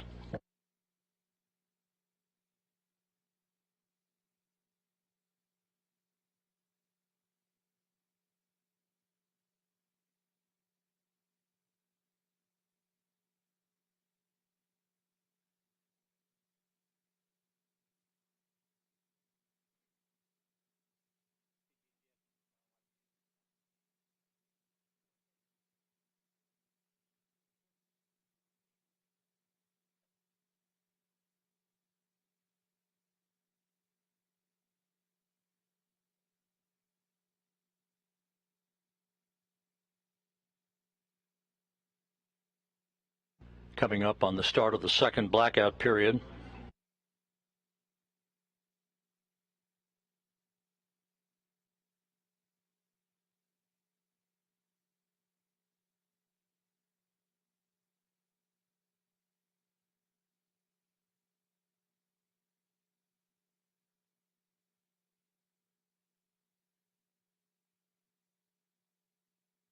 We should be in that second blackout period right now.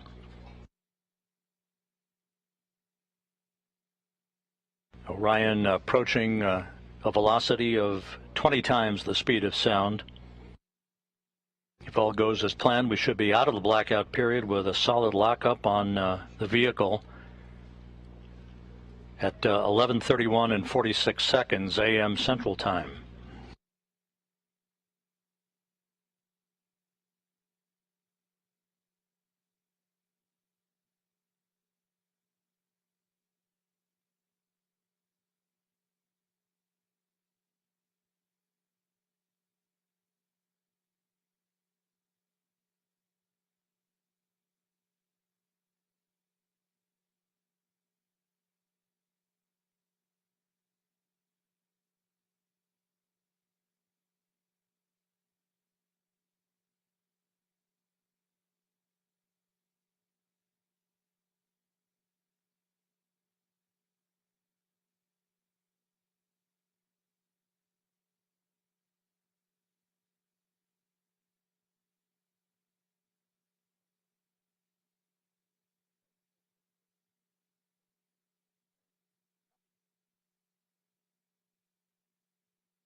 This is Mission Control Houston, the airborne WB-57, one of the airborne assets to track Orion's return to Earth, has visual acquisition of the vehicle.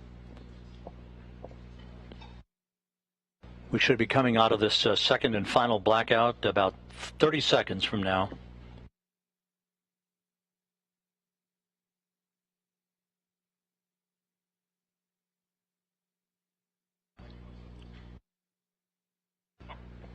And helos flying off the deck of the USS Portland now have a visual acquisition of Orion as well. At an altitude of 174,000 feet, traveling 12,600 miles an hour, range to splashdown 288 statute miles.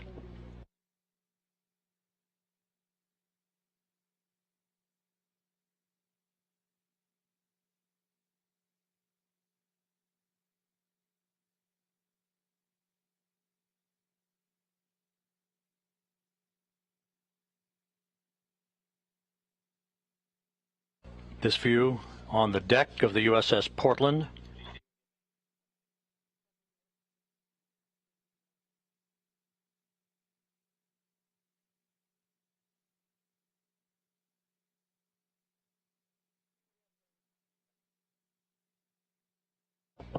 And there is a view out of the cabin camera of Orion as it continues a series of role reversals. We have data back from the spacecraft. Flight Dynamics reports Orion straight and narrow on a true course toward its splashdown site. Forward bay covered jettisoning less than 3.5 minutes from now.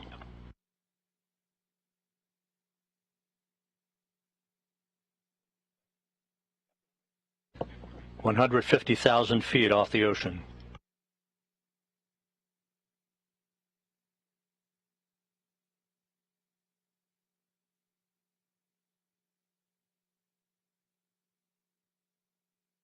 Orion now traveling at Mach 10.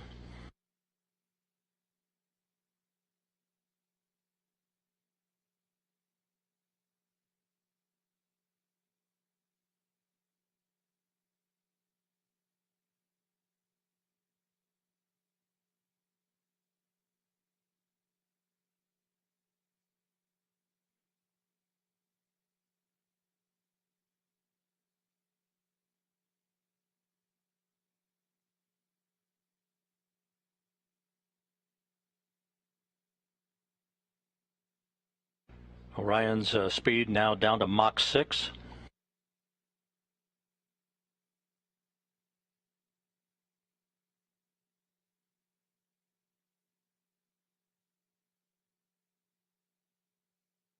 Two minutes until forward bay cover jettisoning.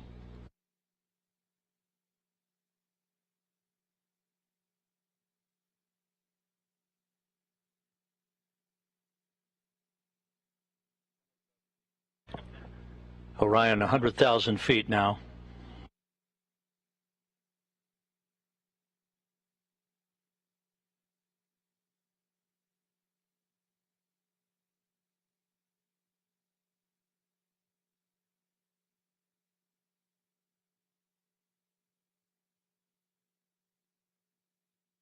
The spacecraft about to go subsonic.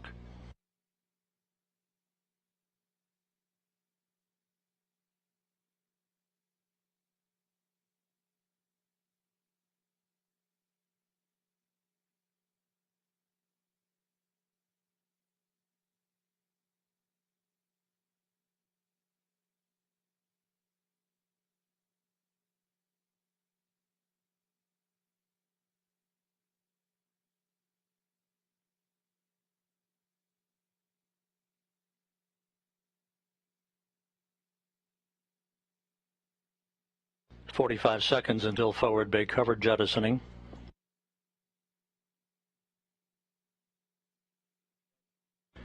Orion now at 50,000 feet.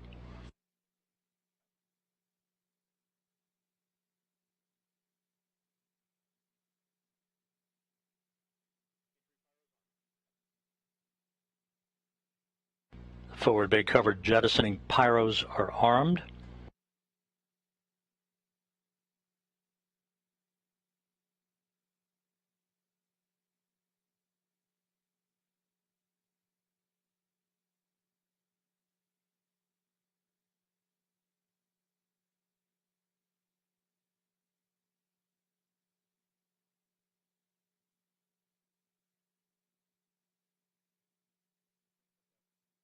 25,000 feet.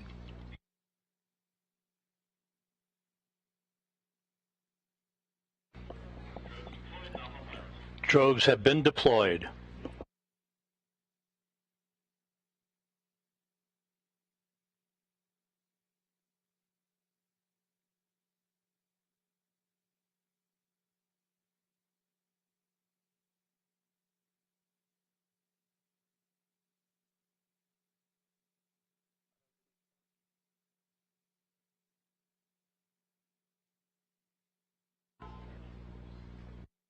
Two good drogue shoots reported by the recovery team out in the Pacific.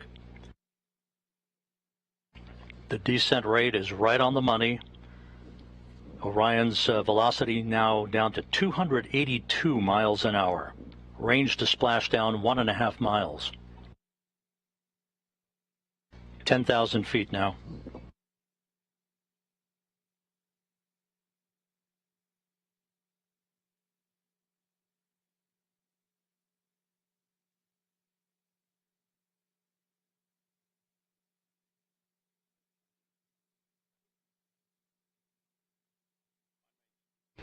And we're on mains.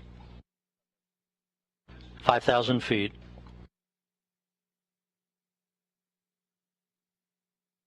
Reefing in progress.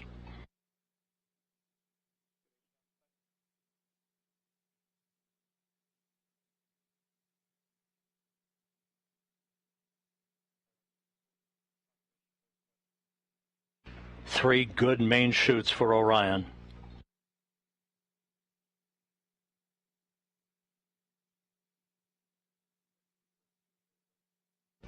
We have three fully inflated main chutes.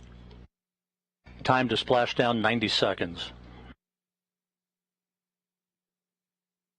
Perfect descent rate reported.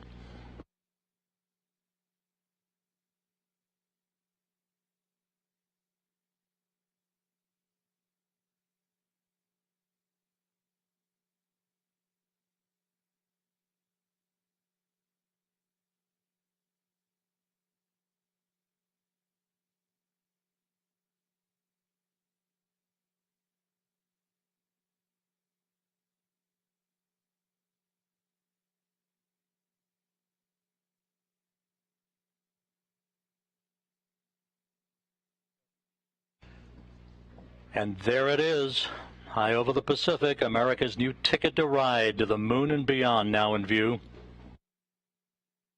Orion under its chutes descending toward splashdown.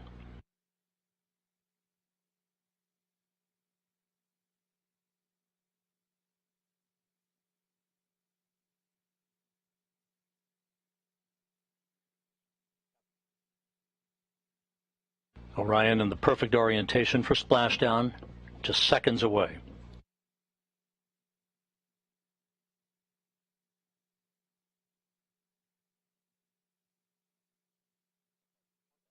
(1,000 feet).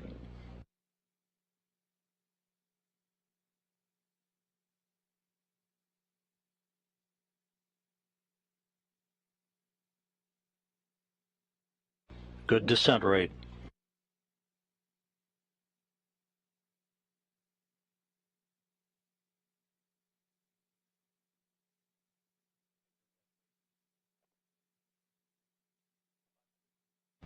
(500 feet).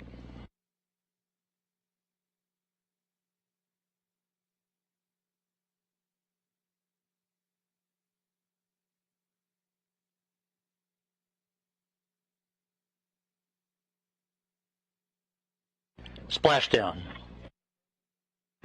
From Tranquility Base to Taurus Littrow to the tranquil waters of the Pacific, the latest chapter of NASA's journey to the moon comes to a close. Orion, back on Earth. Unofficial splashdown time, 11:40 and 30 seconds a.m. Central Time.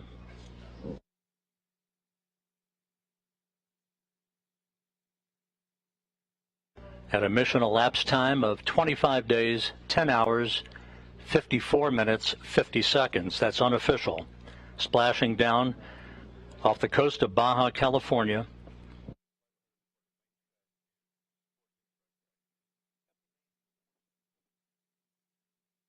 The crew module uprighting system now being inflated for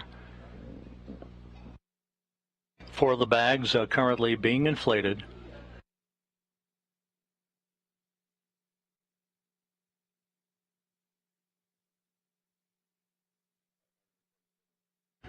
And we have a report that Orion is stable 1, upright, the way it should be.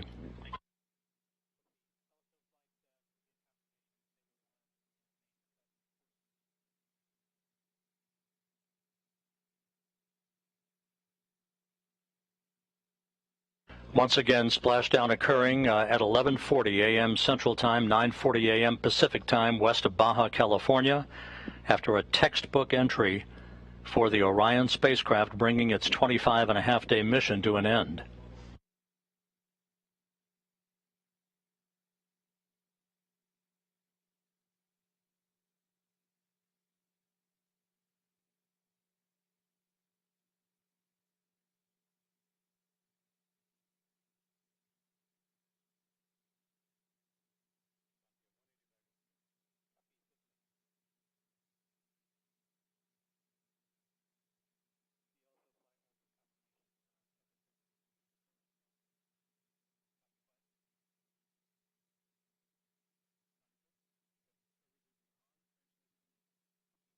Orion's recovery beacon is on. We have confirmation that 4 out of the 5 crew module uprighting system bags have fully inflated, standing by for word on the 5th one. But Orion is in great shape, stable 1, just in the orientation that had been expected.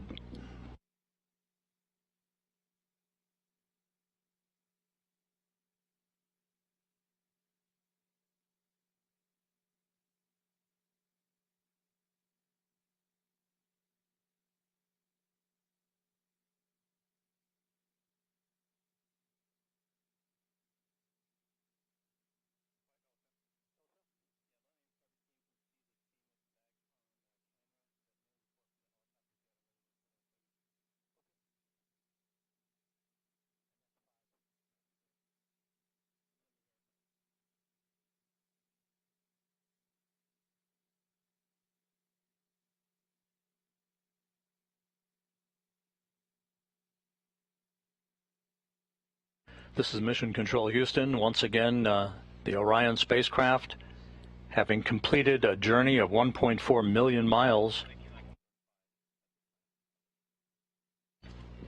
bobbing gently in the Pacific Ocean. 4 out of its 5 crew module uprighting system bags have been deployed. We're standing by for word on the 5th. However, irrespective of that, it is in stable 1 configuration, in good shape, according to the recovery team. And we are now receiving word that all 5 of the crew module uprighting system bags are fully inflated. So that's exactly what we had hoped for. Orion safely bobbing up and down in the Pacific Ocean.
This is Mission Control Houston.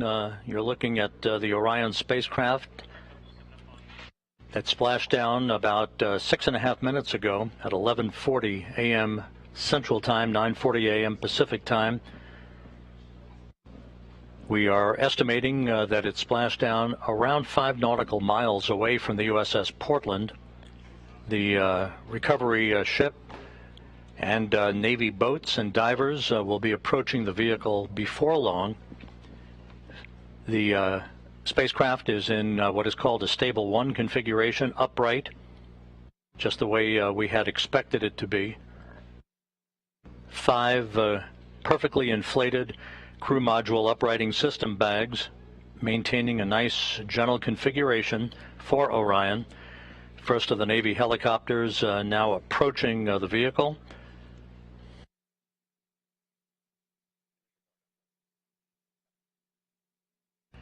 And here in Mission Control, some of Orion's systems no longer needed are being powered down.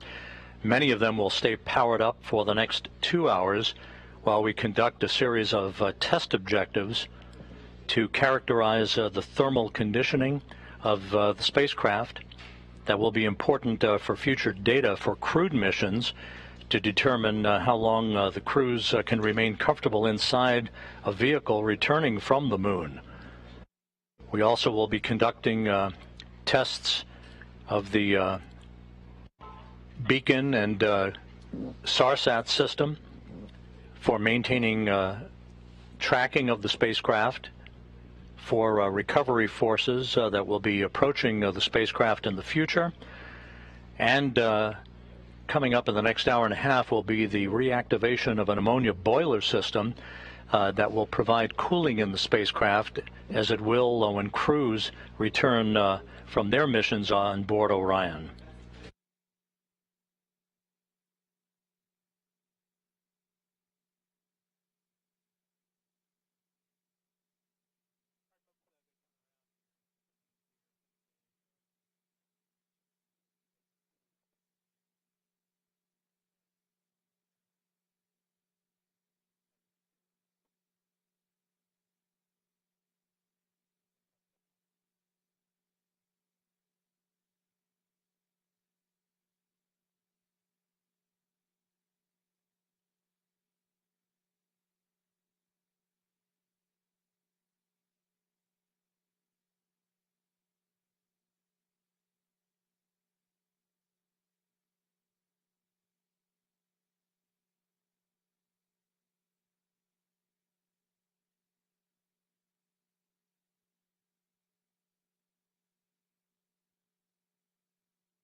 This is Mission Control Houston. Reports from the USS Portland indicate that the first of 2 Navy helicopters flying in the vicinity of Orion, which is about 5 nautical miles away from the ship, indicate no damage to the spacecraft and no hazardous fuel leaking from the spacecraft. A good view of the helicopters and the initial Navy boats that will be approaching Orion a short time from now.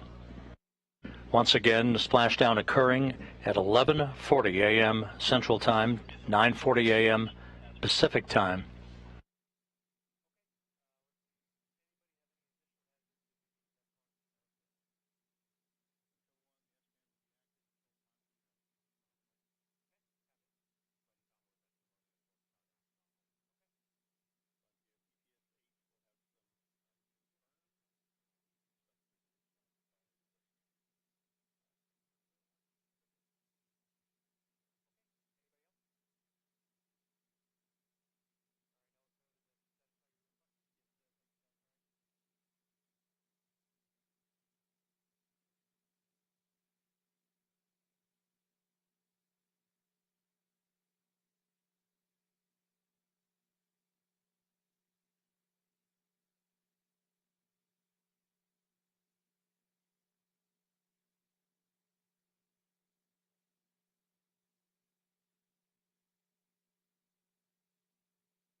This is Mission Control Houston. Orion in the Pacific Ocean, having splashed down at 11:40 a.m. Central Time, 9:40 a.m. Pacific Time, around 5 nautical miles or so from the USS Portland.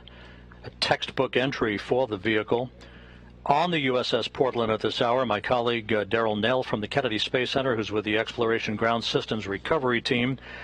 Daryl, how did it look to you? It certainly looked textbook to us here. I'd say that's a great description, Rob. Perfectly landed here in the Pacific Ocean, and that's been confirmed by the operations manager that I just spoke to. Watching it from the deck as an observer, we have, as you can see, some broken clouds in the sky, like right around 3,000 feet. But we saw those 3 full main parachutes pop out.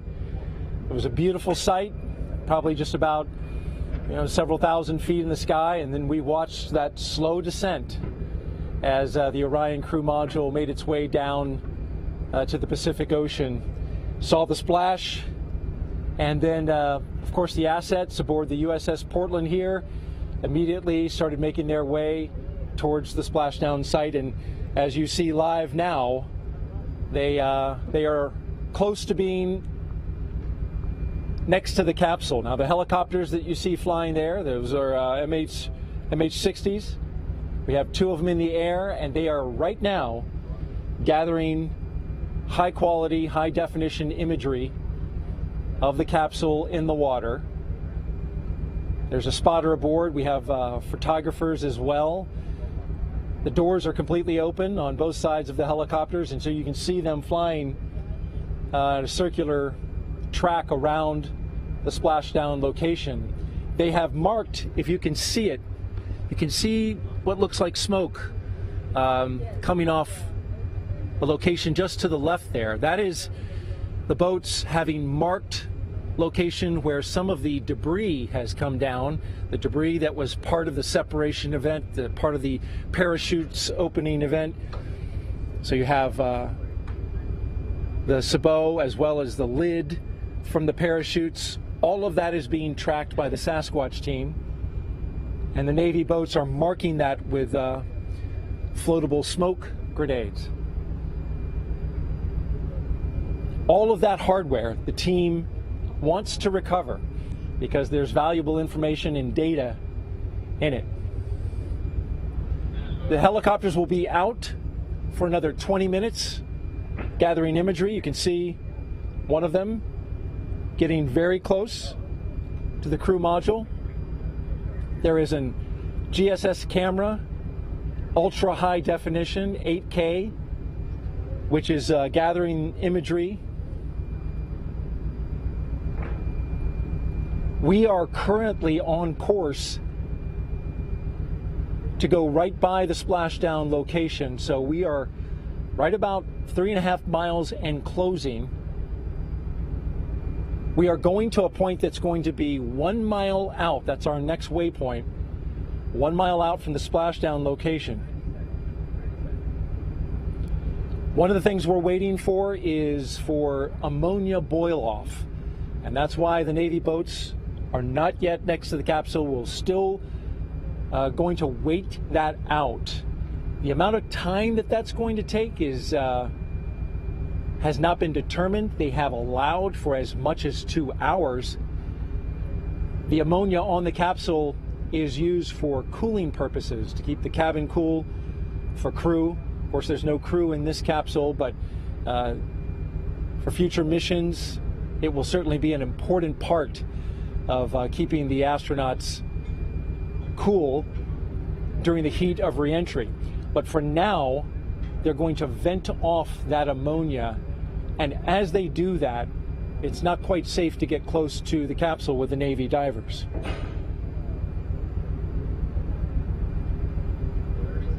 So of course we'll keep our eyes fixed to the location, our cameras as well. The USS Portland's standing by for our next waypoint, 1 mile from the splashdown site.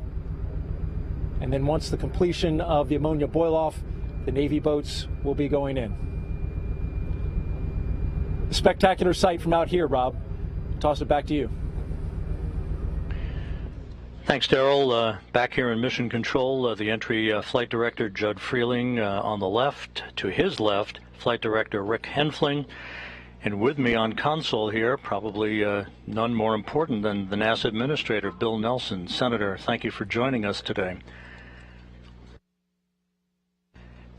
Rob, I'm overwhelmed. I'd say it's good to see you, but this is an extraordinary day. I remember years ago when I saw you return on Columbia from your mission into space, and it all conjures up a tremendous amount of memories. Orion back on Earth, having circumnavigated the moon, having survived a critical test of its heat shield. I think you have to be hesitant to celebrate and throw confetti a little bit too early, but it certainly is an important achievement, is it not? It's historic because we are now going back into space, into deep space, with a new generation. Kennedy just stunned everybody with the Apollo generation and said that we were going to achieve what we thought was impossible, and did that in a short period of time. And many things have happened since, but we knew we were going back, but we knew we were going back to the moon just to continue to explore outward into the cosmos. And so that's why this is a defining day.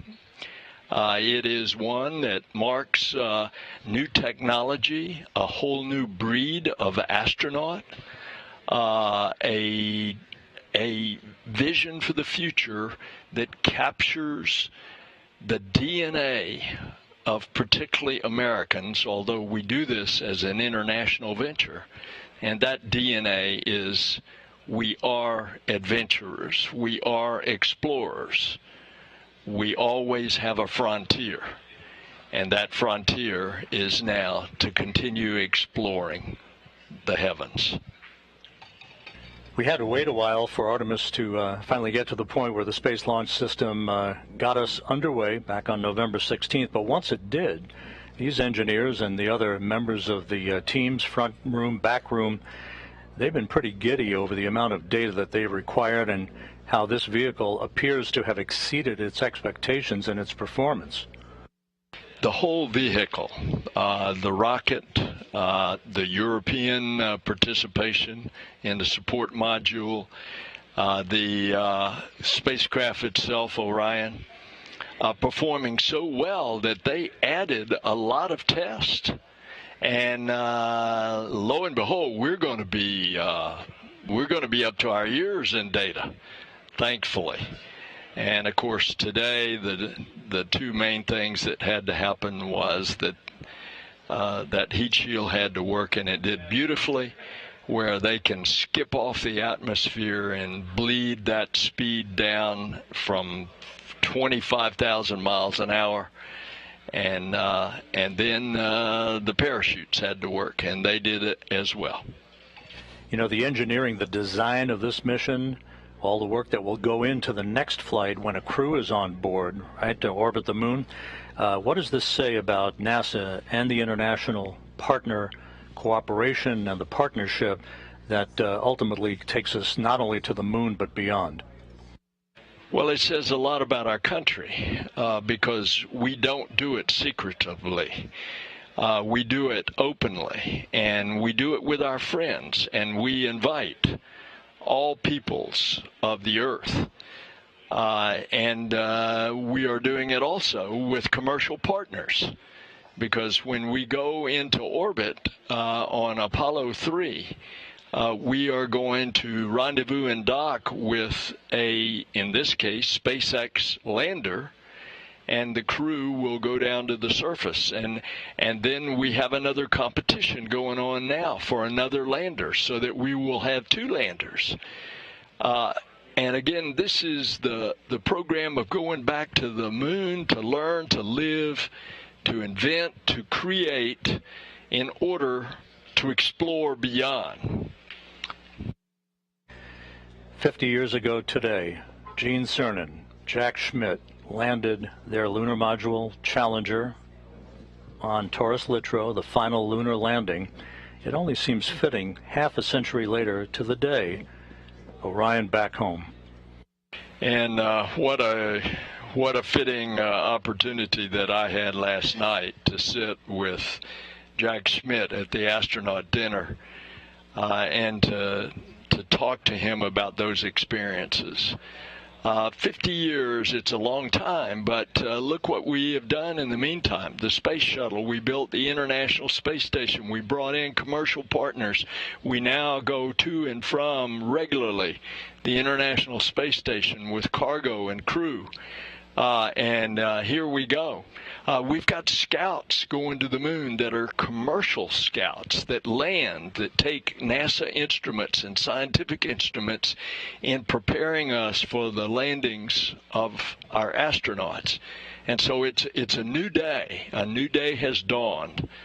An Artemis generation is taking us there.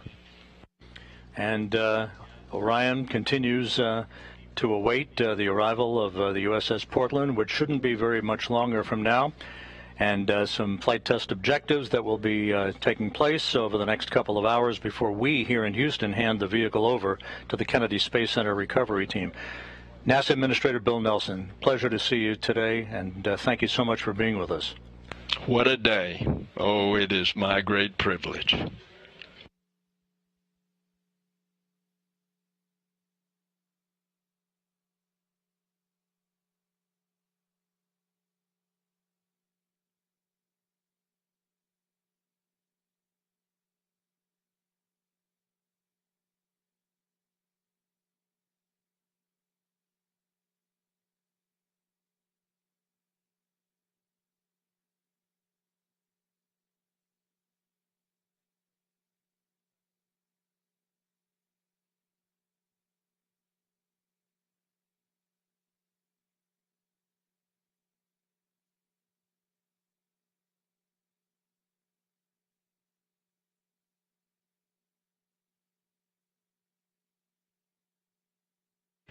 This is Mission Control Houston, 26 minutes after the return of Orion from its circumnavigation of the moon and a splashdown in the Pacific, a bullseye splashdown, just about 5 nautical miles away from the USS Portland, as had been planned. The Portland about to arrive near the spacecraft, as you heard from Daryl Nail, who at this moment is standing by on the Portland with the woman in charge of the recovery operations, Melissa Jones. Daryl? Thank you, Rob. That's right. Melissa Jones, the recovery director, just came from outside the ship's control center where she was monitoring and, of course, managing her team in the midst of this recovery. So, Melissa, thank you for being here. Thank you for having me. This is an exciting day. What a day it is, right? We just had splashdown, and want to ask you, first of all, operationally, where do we stand and what do we have to go?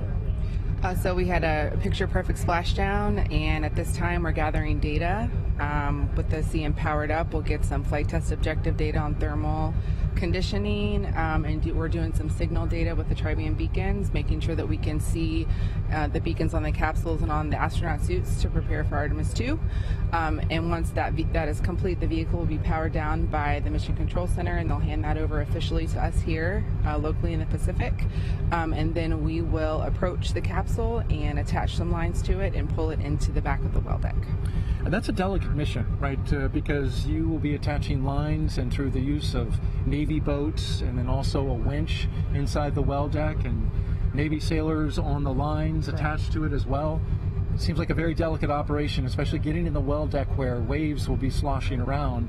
And we've got already 4 to 5 foot seas out here in the Pacific. Correct. So it is a delicate balance to try to control the capsule in the well deck with all the water that we have in there, and to softly land it on the cradle so that we can capture as much data from the heat shield as possible. Now, as the capsule was coming down, just briefly tell me your reaction that moment that it splashed down. So when they called capture from the helicopters, it was the most amazing feeling. It's just been a long time coming. We've been working this mission for a while, and we've done a ton of training.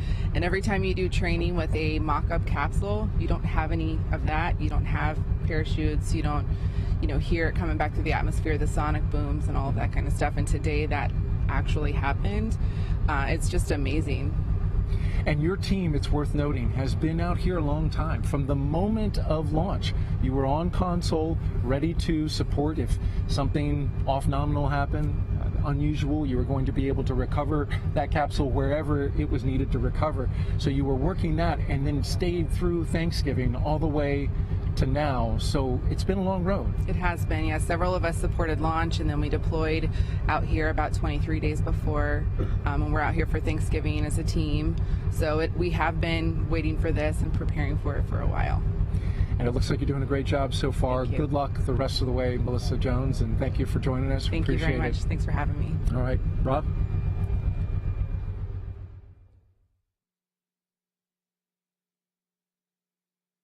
Thank you, Daryl. We'll be back to you on the USS Portland here shortly as the post-splashdown activities and the recovery operations will continue. As mentioned earlier, it will take about 2 hours from the time of splashdown until the time that Flight Director Judd Freeling and his team of entry flight controllers here will hand the vehicle over to the Exploration Ground System Recovery Team that will work over the next several hours to bring the Orion into the well deck of the USS Portland.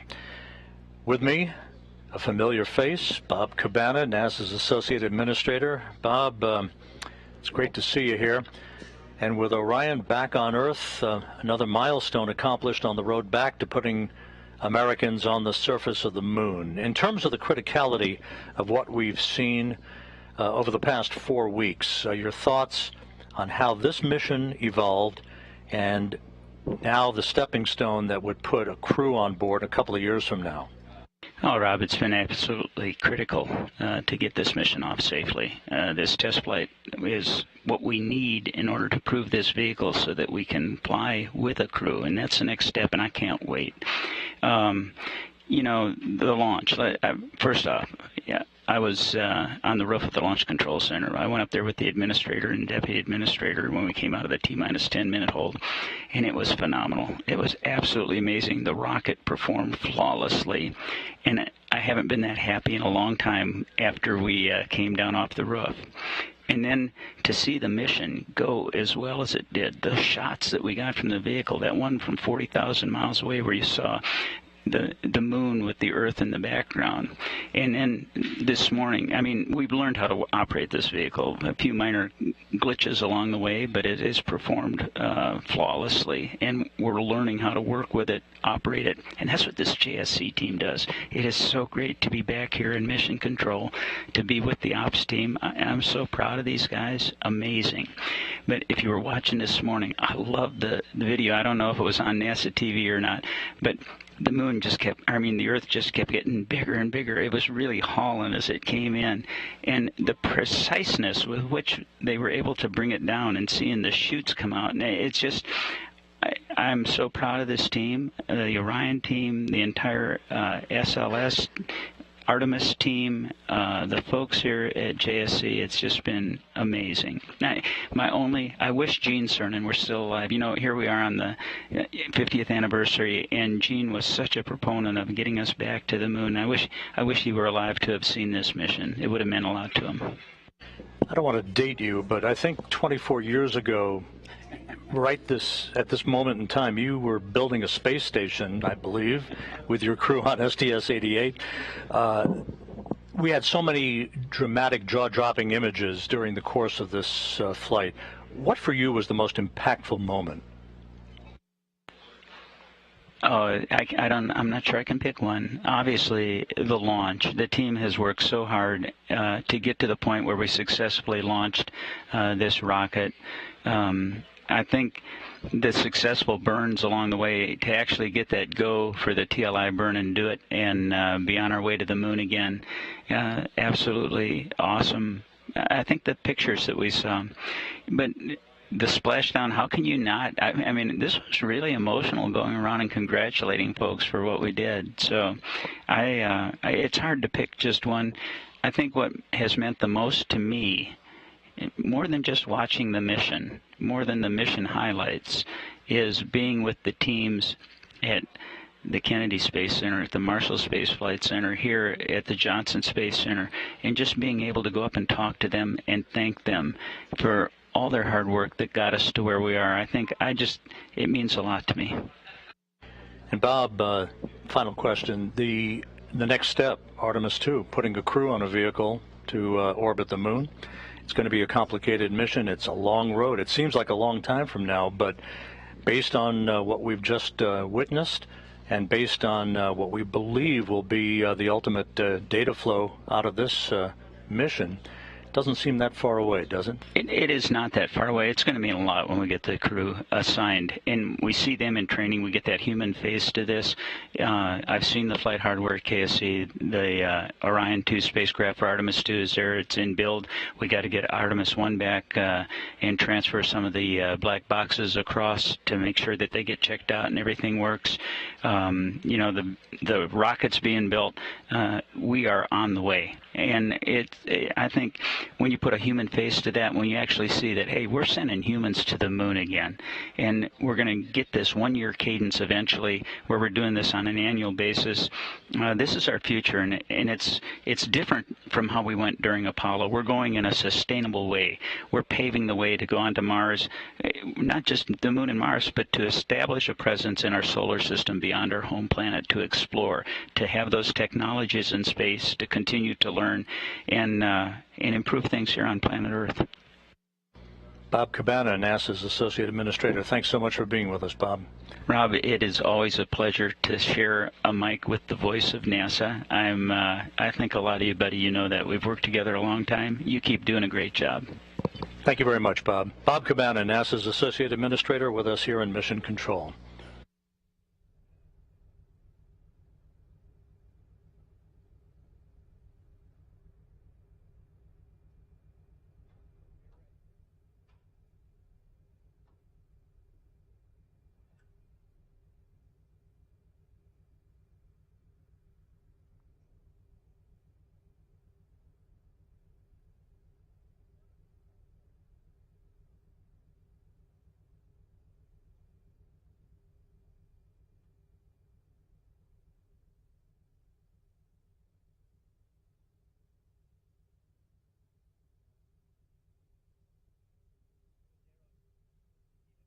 This is Mission Control Houston.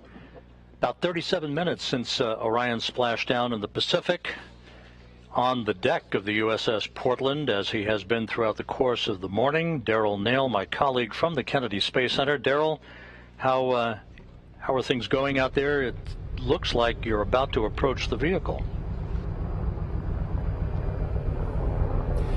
Yeah, we're very close to that moment, Rob, here on the USS Portland. We're just about 100 miles off the coast of Baja, Mexico. The operation, as you've heard and been commentating, it is going pretty smoothly at this point. But we are in a pre-planned waiting period as we wait for the ammonia that is inside the capsule. It is used for cooling. This is boiling off at this moment into the atmosphere, and until that's complete, the boats will be on hold. Now, the Navy divers right now at this moment are outside of the 120-yard radius around the capsule. That was part of the plan. They will close within just a few feet to start detecting if there are any hazardous gases coming from the capsule. But that will only happen once our recovery director, Melissa Jones, has given them the go to close in. The ship, meanwhile, the USS Portland, is on its way to close within 2,000 yards of the capsule. As you can see it floating there, the bags fully inflated that are used to upright it, bright orange in color at the top of the capsule. The ship will then come alongside the capsule, and once the Navy divers have gone in and made sure that the capsule is safe to approach, they will begin taking imagery, photographs, both on the top side of the water, and then also they have Navy divers prepared to go underneath the capsule and take pictures of the heat shield, the all-important component of this capsule, which is the primary objective in terms of the test and this flight test, is to make sure that that heat shield works and works well. So fresh from space, they want to make sure that they have images of it preserved as it is now before the operation begins, where they pull it into the well deck of the USS Portland. That will involve the attachment of ropes, as well as a winch line that then connects to the USS Portland.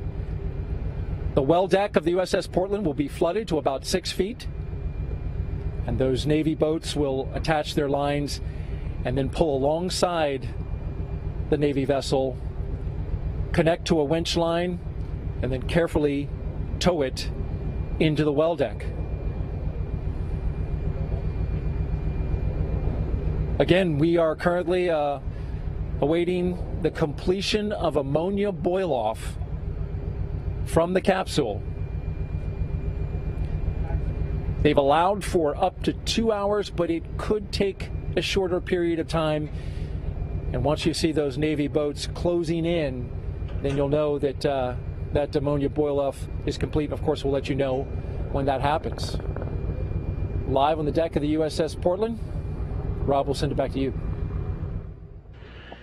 Thank you, Daryl. Daryl Nail on the USS Portland out in the Pacific, west of Baja, California. Back here in Mission Control as the flight controllers watch over the initial phase of the recovery operations. We're joined by the director of the Johnson Space Center, Vanessa Weich. Vanessa, great Sunday to have you here with us on console. Fabulous Sunday. What a great day. You know, it's amazing to me everything that has been accomplished throughout this entire mission. But being here with the team and seeing and witnessing this splashdown together, amazing, wonderful. I really can't describe how I feel. You know, we were talking just a moment ago, it never ceases to amaze me how these missions are designed. The execution is one thing, but the design of the mission here by the flight control team, and just down the hall, by the way, there are humans orbiting the Earth in the International Space Station, so it's almost like a 2-for-1 here. It is. I mean, you know, to me this week, and well, for the past 26 days, being able to come into the control center and know that we had teams controlling the International Space Station with our crew members on board, and we've had, as you know, successfully crews living off of this planet for over 22 years, but then in another control center where we're monitoring and making sure that the maneuvers, everything that had to happen on the Orion spacecraft, that was being tracked, followed, and, you know, data, anything that needed to be sent up was just done so perfectly and professionally. This team has trained for years. First, you got to plan the mission, as you know. Then you have to execute the mission. And so the years of planning, the years of getting ready, the preparations really paid off. You know, after a team wins the World Series like the Astros did, you can celebrate for about 24 hours before you have to worry about spring training that's coming up. There's almost never a moment to breathe. Artemis II, not too far down the pike. Yes, absolutely. So for us, you know, this is great. We've accomplished Orion 1, this test flight, being able to test out the heat shields, those parachutes, as you saw, brought the spacecraft down. But now we have to get it ready for our crews to be on board. So all of the systems that we need to integrate for our environmental controls, those are things that will be new as we go forward for Artemis II. And then it's the outfitting of the cabin. All the things, simple things you think about, if they're going to be going for 10 days. So we got to make sure that we have the food, we have the clothing, all of the things that they're going to need for their next trip. But there's a lot of additional training, there's a lot of additional planning that has to happen in order for us to be ready for Artemis II. Thank you so much, Vanessa Weich, the director of the Johnson Space Center. What a busy time this has been. Oh, but I also, Rob, though, I want to say thank you and congratulations to all of the employees, our entire workforce here at NASA Johnson Space Center. But I also want to thank our European partners. I want to thank our industry partners. It took thousands of people to make this possible. And now the recovery that's being done by the Navy, just want to say major thank you to the brave individuals that are out, and they're going to be bringing the Orion spacecraft into the Portland, and then she'll be back going to Florida, and my friends in Florida are ready to receive her. We're super excited and just want to say thank you to everyone that has made this possible.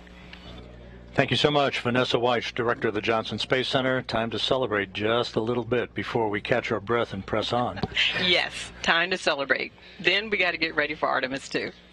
Vanessa Weich, thank you so much.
Back here in Mission Control, it has now been 46 minutes since the splashdown of the Orion spacecraft to complete its 25-and-a-half-day mission. Flight controllers here in Houston reporting that the vehicle looks great. In the initial visual inspections being made by the helicopter teams, as you heard Daryl Nail reference just a short time ago. We just heard from Vanessa Weich, the Johnson Space Center director. Now let's turn our attention to the East Coast, to the Kennedy Space Center, where the director of the Kennedy Space Center, Janet Petro, is standing by with us. Janet, good afternoon, and what a moment as your exploration ground systems folks are hard at work out in the Pacific. Absolutely. Thanks, Rob. It's been a really, really exciting morning, and can't wait for our teams to get to work out there on the West Coast. You know, we heard a short time ago from Melissa Jones from the deck of the USS Portland. How complicated has been the development of this recovery operation that your team is executing as we speak? Well, it's pretty complicated, but you know, our teams make it look easy. I will start out by saying, or giving, I should say, a big shout out to really Vanessa and her flight ops team and the whole Orion team to deliver an amazing mission, bringing us down through splashdown. But now it's over to Melissa and her team, and she's done an incredible amount of work to get to this point. You know, what we do at NASA, it really is all about collaborations, and the collaborations that we've had with the Department of Defense in particular over the past many years, their hard work and their dedication as they went through a great deal of planning, hardware development and processes, and a lot of practicing to get to this point and make it look easy. You know, that capsule sitting out there on the ocean, it looks very similar to the Apollo capsule, but it's actually about 30% larger. And so the complexity of recovering that larger vehicle is a little bit more. But Melissa and her team have been practicing, you know, their latest underway recovery test. They completed, it was the 9th one, and they completed that last November 21st of last year, 2021. So they're ready. watching these teams precisely perform these recovery operations is amazing. And so I think we're going to have a really, really great day. I'm going to be traveling to San Diego to watch the ship come in port in a couple days. So I look forward to seeing that capsule on board the well-deck ship. Janet, there's a lot of work to be done before Artemis II, but the first milestone here will be getting the vehicle back to your center in Florida for a detailed inspection and detailed analysis. What's the basic timeline for all of that work? Yeah, so splashdown today is really the beginning of the journey back to KSC. So as I mentioned, I'll be there in San Diego when the ship comes into port in a couple of days. And then Orion will then be loaded onto a truck and transported back to the Kennedy Space Center. And that's going to take a couple of days because of road-related conditions. You know, the Orion will still have some residual hazardous waste on it. And of course, planning the roadways as it gets trucked back to the Kennedy Space Center takes some careful navigation. So by the end of this month, the end of December, we expect to have Orion coming back onto our center. We think that's going to be a really great Christmas present for us here at the Kennedy Space Center. And it'll go right into our multi-payload processing facility for its post-flight assessment. And that's where the remaining residual hazardous fluids will be removed from it. And then just after the new year, the teams will be opening up the hatch of the Orion, and then once that's complete, I think Rob, you called it the moment of truth. They'll remove that heat shield and begin a really detailed inspection and assessment of how that heat shield performed during its reentry and recovery operation. So we're really looking forward. I know the whole team's really looking forward to see how that assessment comes out. And then after that, it's Orion's journey is not done. It'll be making its way up to the Glenn Research Center, where it will be doing some acoustic and further environmental testing up at that center. So journey isn't over. It's just kind of making its way here on the terrestrial path back. So thanks. Janet Petro, the director of the Kennedy Space Center, joining us here today. Congratulations, Janet, and thanks so much for being with us. Thank you, Rob. It's a great capstone to our 60th diamond anniversary to have splashdown, successful splashdown. So take care. Thanks, Rob. Thank you again, Janet Petro, the director of the Kennedy Space Center, joining us today. Orion safely upright in stable 1 as the Navy and Exploration Ground Systems team continue to approach the vehicle in the first of a multi-hour choreography that will bring the vehicle into the well deck of the USS Portland. On the deck of the USS Portland right now is Darrell Nail, who has NASA astronaut Shannon Walker with him once again, post-splashdown this time. Darrell, how are things going out there? Rob, we've got a front row seat to this operation. As you can see behind me, Shannon Walker, as you mentioned, NASA astronaut, joining me with this incredible view as we watch that capsule floating in the Pacific Ocean just 100 miles off of Baja, Mexico. We have an MH-60 Nighthawk helicopter encircling it and the Navy boats in the water. First of all, Shannon, how about this view? It is an amazing view and so exciting to see the Orion capsule back on Earth. That is a human-rated capsule that went around the moon and returned and is now in the Pacific Ocean. As an astronaut, what kind of thoughts do you have seeing a moment like this? Well, it's actually really emotional to see something like this, knowing that the next time we're going to have people on that capsule or the second Orion capsule. It's pretty amazing that we're going to be able to go back to the moon soon. Incredible indeed. And as we look at, let's paint the picture for the audience as we look out at this operation. Currently in a moment where we are pausing for ammonia boil-off. That's the cooling that the Orion crew module uses to keep the astronauts cool inside the cabin as they wait to be taken out of the capsule. There's none in this one, but this would be a period in which that would happen. You can see the Navy boats. They are roughly outside of 120 yards from the capsule. They have equipment that will sniff out any hazardous gases near the Orion, and so they are holding in position until that ammonia boil-off happens. And then also in your view, you can see the MH60 circling back around. It is leaning so the photographers inside and a high-resolution camera mounted on the side can get imagery of the capsule fresh from space. My question to you, Shannon, is as we watch this continue to wait and for the Navy divers to get closer, thoughts of Artemis II now come to mind. You've heard folks have been talking about it. Rob has been discussing it with many of the leadership around NASA. People want to know, well, who are the astronauts going to be for Astronaut 2? Yeah, so, any idea? That is the question. No, I have no idea. Once we get this capsule back, we'll look it over and we'll be able to determine when Artemis II will actually be able to launch. And once we know that launch date, we'll figure out the right time to name the crew based on the training flow.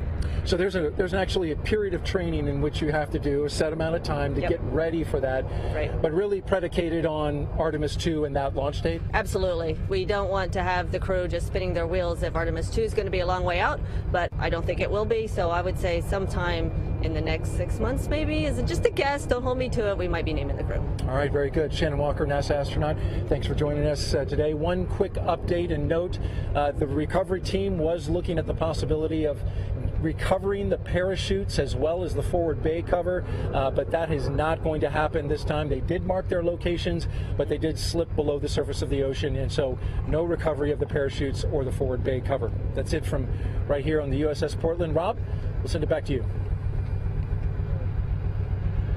Daryl Nail on the deck of the USS Portland with NASA astronaut Shannon Walker. It's been almost an hour since Orion splashed down. Everything with the entry and splashdown went by the book.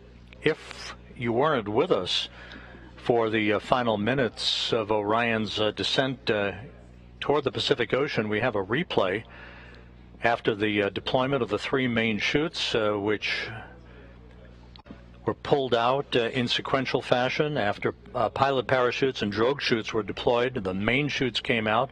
They reefed in perfect fashion, slowly descending towards the splashdown that was marked at 11:40 a.m. Central Time, 9:40 a.m. Pacific Time, at a point about 5 nautical miles or so from the USS Portland, west of Baja California. Orion entered the Earth's atmosphere traveling 25 times the speed of sound. It decelerated to a splashdown velocity of just under 100 miles an hour. It was a very gentle splashdown. For Orion, all of its entry milestones were performed in perfect fashion. 2 blackout periods in which the plasma around Orion built up, preventing data and communications with the spacecraft as a natural function of the heat of reentry, which was about 5,000 degrees Fahrenheit, twice as much as re-entering space shuttles and other crewed vehicles have experienced. But although some analysis must be performed now, and there's the splashdown itself as it occurred, analysis, as you'll hear in a moment from our next guest, must be conducted to make sure that everything went as had been prescribed on the heat shield particularly. And there's a live view of Orion as the Navy boats with the Navy divers and other recovery personnel begin to approach the spacecraft. With us here in Mission Control is Michelle Zahner, the Orion Mission Planning Lead from the Vehicle Integration Office. Michelle, thank you for joining us today.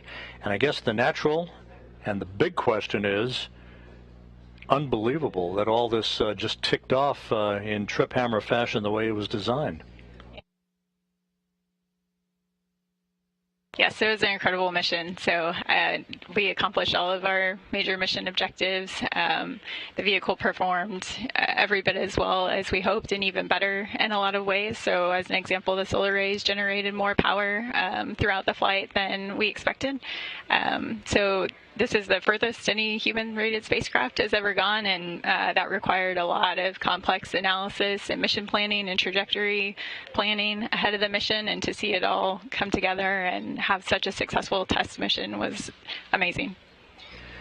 Michelle, it was a test flight, of course. There was a lot of risk involved, an elevated risk because there was no crew on board, and you could take, shouldn't say liberties, but you could expand the envelope of what you needed to do in order to acquire the data that you were looking for in order to set the stage for the next mission when a crew will be on board. From a vehicle standpoint, sitting in these mission management teams, sitting with your engineers on a day-to-day basis, how much data did you acquire, and how long do you think it's going to take to pore over this so you write the textbook of Artemis I? Yeah, we acquired a ton of data during the mission. So one of the first things that we'll do post-mission is take several months to go back through that data, really dissect it, and understand the vehicle performance. You know, we did a lot of testing and analysis prior to the mission, but nothing really compares to seeing the vehicle perform in the harsh space environment. So that's certainly going to be our first focus after the mission is looking at all that data. And as you mentioned, you know, we pushed the vehicle further than we probably would with the crew on board, but through that, we learned a lot. We learned that the vehicle is more robust than we thought in many areas, and so taking that information and expanding our operational envelope will help as we go forward to more complex missions in the future. And in the Orion Vehicle Integration Office, for yourself and your colleagues, it's almost like wearing two hats. You have to go back and pore over the data from this flight, but now you got to prepare a vehicle that will sustain a crew, including an environmental control system, a life support system for the crew itself. How are you all going to juggle all of this work over the next couple of years? Yeah, there is a lot of work that goes on in parallel. So as I mentioned, I think the post-flight review is going to be the top priority for the first few months. But at the same time, the crew module and the European Service Module for Artemis II is already at Kennedy Space Center. It's already being put through the paces in testing. So that vehicle is already there. After splashdown here, there are some avionics that we're going to take off of the Artemis I crew module, refurbish, and then install in the Artemis II crew module. And then, as you mentioned, we have the new environmental control and life support systems and a lot of other crew interfaces like crew displays, and all of that is in the process of being integrated and tested. So we celebrate Artemis I today, but tomorrow we get back to work and we start focusing heavily on Artemis II and making sure we have a successful first crewed mission. You're going to have to delay those vacation plans just a little bit. Michelle Zahner from the Orion Vehicle Integration Office, thank you so much for joining us today. Thank you for having me. Appreciate it.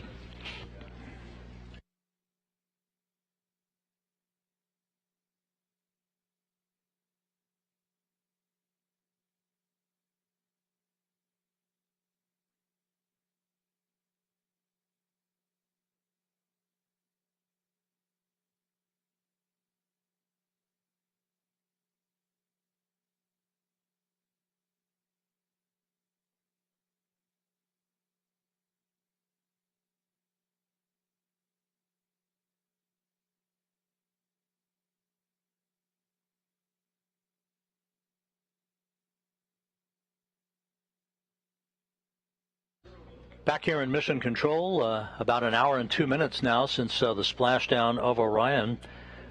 Just about 5 nautical miles away from the USS Portland, which is approaching the vehicle, as well as Navy recovery teams.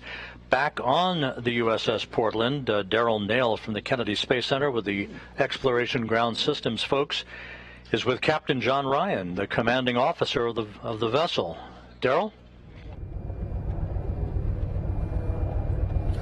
Thanks, Rob, and Captain John Ryan here. Thanks for making the time to come and join us from off the bridge.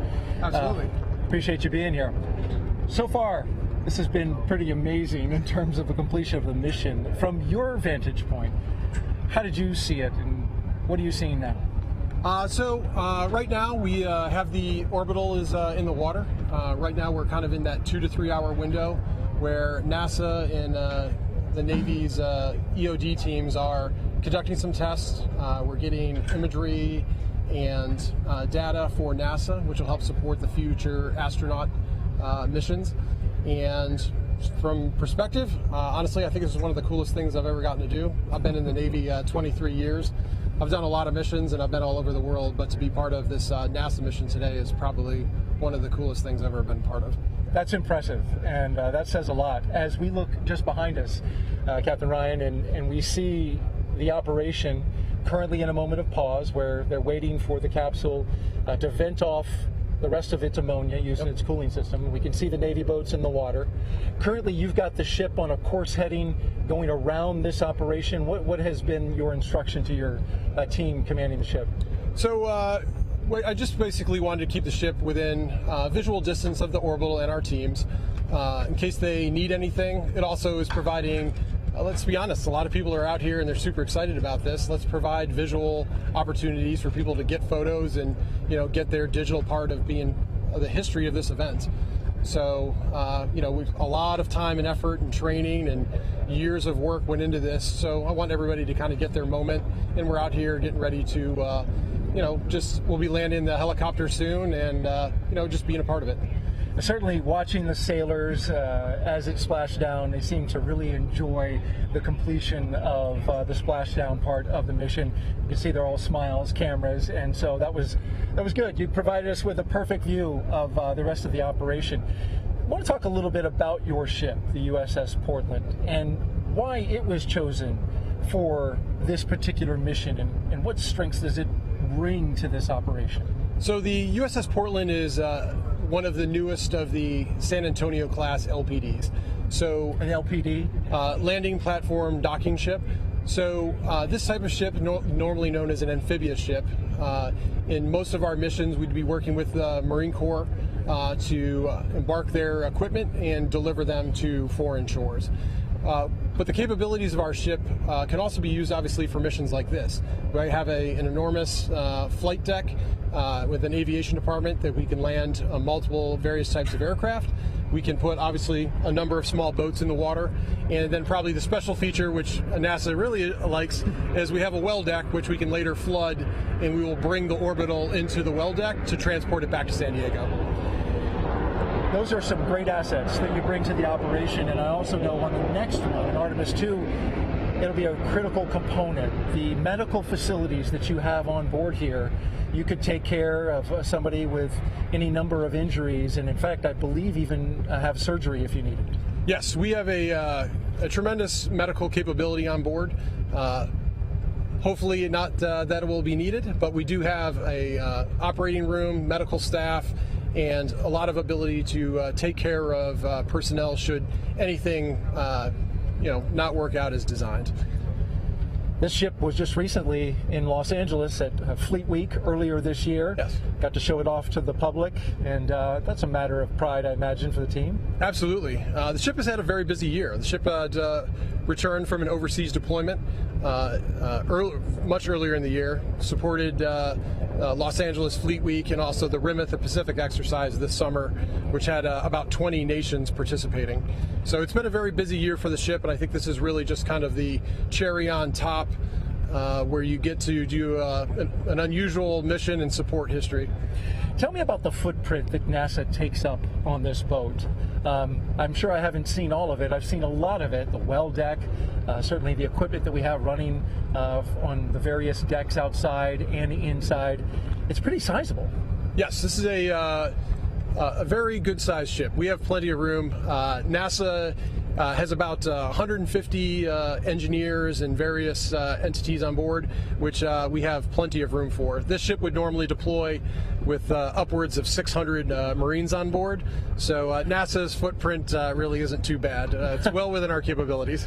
Well, there's been plenty of room, and you've been a tremendous host to us, and so thank you, Captain John Ryan, for having us and for successfully bringing us to this part and this moment of the operation. It's been an honor to support the NASA engineers and to be out there and be part of this. Thank you very much. Thank you. Captain John Ryan, the commanding officer of the USS Portland. And as we push out our view here in the Pacific Ocean, just 100 miles off the Baja Peninsula, you can see Orion now as a silhouette, still floating, the Orion command module. with its CMIS bags. Those are the uprighting bags, fully deployed. It's in a stable condition. And to the right of that, you see the first Navy boat. That's a rigid hull boat.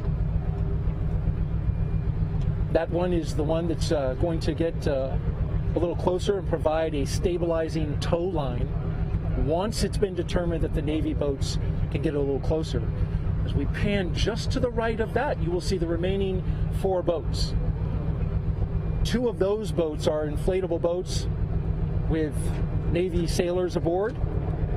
Those Navy sailors will put hands on the capsule and secure it with ropes.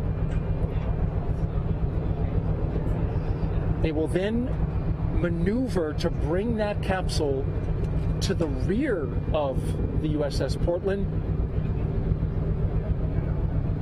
The Portland will then throw out a more than 1,000-foot rope and then several 400-foot ropes. And that long rope will then attach to the capsule. It'll connect up and then begin pulling the Orion in. Now, this is a very complex operation. And think about this. That capsule does not have a keel, so it's a smooth bottom, 16.5 feet in diameter. So when it is pulled, it doesn't track in the water very well. So what has to happen is there are ropes attached to 4 points around the capsule that help stabilize it. Navy sailors, a team on each of the 4 ropes, and then on a 5th rope will be the winch. And that winch will apply enough pressure required, enough pulling force to bring that capsule into the well deck of the ship. At the moment, as we've been telling you, we are currently standing by awaiting ammonia boil-off.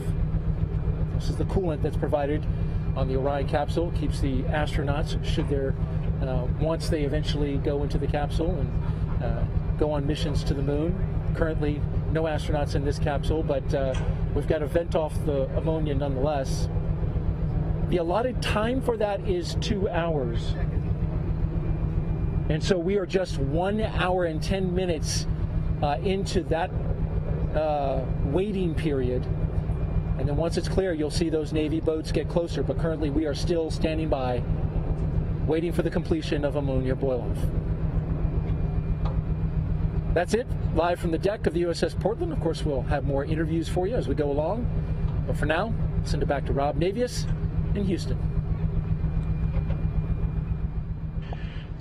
Thank you, Daryl. Looks like a beautiful day out there west of Baja, California. A lot of smiles here in Mission Control in Houston. We're about an hour and 11 minutes since the splashdown of Orion to wrap up its 25.5-day mission.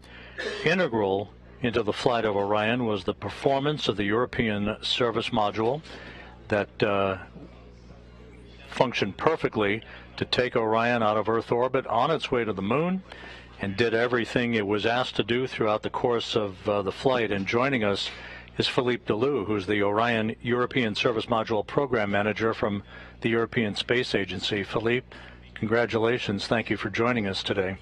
Thank you, and good afternoon. Philippe, that service module went through its paces and was spot on every time it was asked to conduct a burn. Everything that it was planned to do was executed perfectly. Your thoughts on this mission? Well, I have to say that I'm the happiest man in the world at the moment with the successful performance of the service module.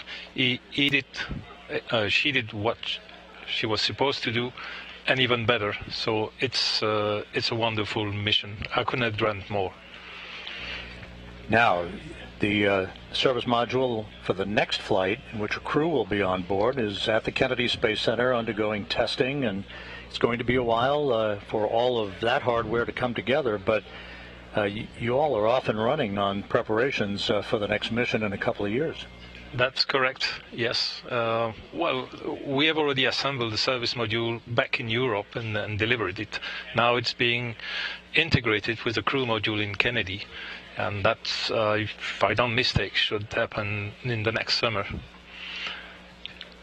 Philippe, The work that the service module did, obviously invaluable. You can't conduct this mission without the work of the European service module. What kind of process was involved in getting to the point where the design of this mission, the requirements that the service module was asked to perform, and then ultimately conducted over the last 4 weeks? How did this evolution of this mission unfold for you and your team? Well, this is a story that started quite a long time ago, in 2011, when there was a decision that the crew module would be built by Europe. So there's been a long process into setting up the requirements, proposing a design, discussing the design, also involving NASA, and agreeing on what should be the final design, take up the challenges which are associated with the design, eventually build the hardware, integrate it, and then preparing for the mission. So this has been a long way and a lot of work by the European Space Agency and the European industry. And you know, down the hall where the International Space Station is controlled out of, ESA is a frequent flyer to the International Space Station, and the international partnership, of which ESA is such a critical contributor, is so valuable to human spaceflight now and in the years ahead. Talk a little bit about that. That's clear. I mean, going to explore deep space is a challenge, is a big challenge. And we need all the excellence over the world in order to tackle that challenge and make it sustainable. Going there once, yes, is doable, but in order to go there on a regular basis and for a sustainable exploration of what is out there, first on the moon, then Mars, and then beyond, this will require all the forces and skills of the engineer around the world, and that was ESA and NASA. We have started that process with the Artemis program. Philippe Delou, a little moment perhaps to sample some bubbly to celebrate this moment, but a lot of hard work ahead, and thank you so much for being with us today. You're welcome. It was my pleasure. Philippe Delou, the European Service Module Program Manager, joining us here in Mission Control. Thank you, Philippe. You're welcome.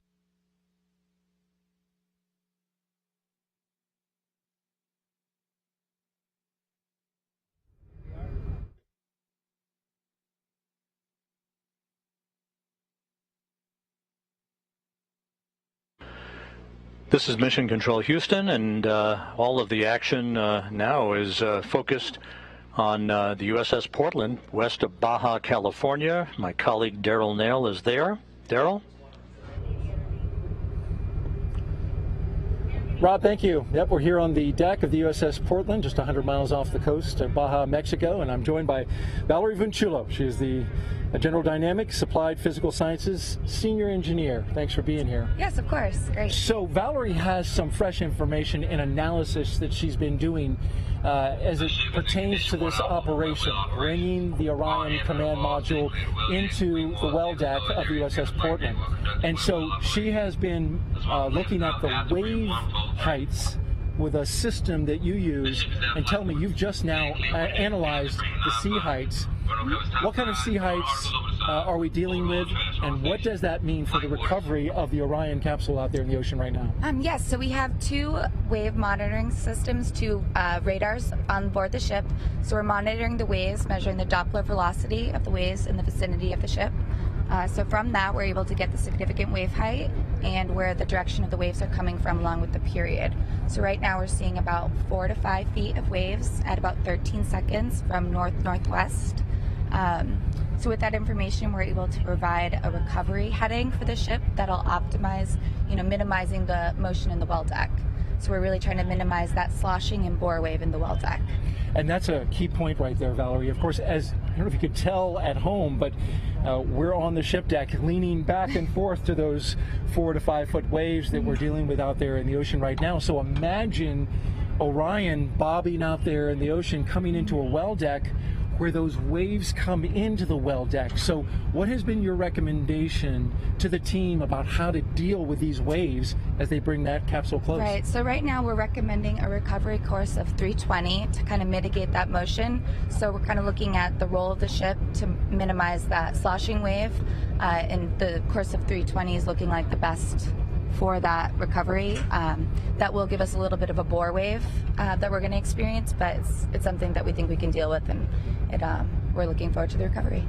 This is important because, of course, inside the well deck, I've heard it explained that once those waves come in, and then the ship, as it's moving about, creates a big wave pool inside. Yes, yeah. That's not good for a spacecraft that you're trying to stabilize. No, you don't. You really want to minimize those motions to the best of our ability, and in doing so, we're just looking at everything out there, all the waves, what we're dealing with, and we have hydrodynamic ship models of the ship and of the well deck, so we're running through all of our models live, taking the live radar data, and just trying to provide the best information available here. And so when they have that information, what is your role after you've given it? Do you continue to monitor? Are you active? Yes, we're constantly monitoring and running the system. We're always recording data to analyze later, so constantly doing that. And we'll provide little tweaks and updates, as we get closer. But once they've started flooding, we're really on that course. So we'll just keep monitoring what's going on. Those two radars on the ship, where are they located and what frequency are they using? So they're located on the 05, and it's an X-band radar, and over here on the 04, so we have two, and that gives us, putting them both together, gives us a full 360 degrees, which is what you want. You want to be able to see all the waves around the ship, and they're actually an X-band radar that's been vertically polarized, so we can see the Doppler velocity as it's coming in to calculate that wave height and the swells and the wind waves in the direction they're coming in. That's high-tech stuff. I mean, it's, you've got Doppler radar. Many people may be familiar with how that helps with weather, telling our audience and weather people where the weather is, where the storm clouds are, but it literally can map out in 3 dimensions the waves around the ship. Yes, yeah, so we're looking, a lot of X-band radars, they're looking for targets, right? Another ship, avoidance, but we've polarized our radars to try to look at the waves, and just what other people might consider noise is what we want to capture. That's interesting. It's just the opposite of what it's typically used for. Yep. Well, Valerie, last question I want to ask you. You've been on the ship since we departed San Diego on Wednesday. Yes. It's been a long journey to get to this point, this weather alternate spot where the seas are much lower. They're now 12 feet or so off of San Diego, so this is certainly something you probably appreciate. Yes, yes. But let me ask you about that operation and looking out there and seeing that space capsule in the water. What was like that for you watching? Oh my gosh, it was amazing. It's something I will probably remember the rest of my life. Hearing that sonic boom and then seeing the chutes, oh my gosh, it was incredible. Valerie Vincillo, thank you so much for joining us. Yeah, thank you for having me here. All right, Rob, we'll send it back to you. Thanks, Daryl.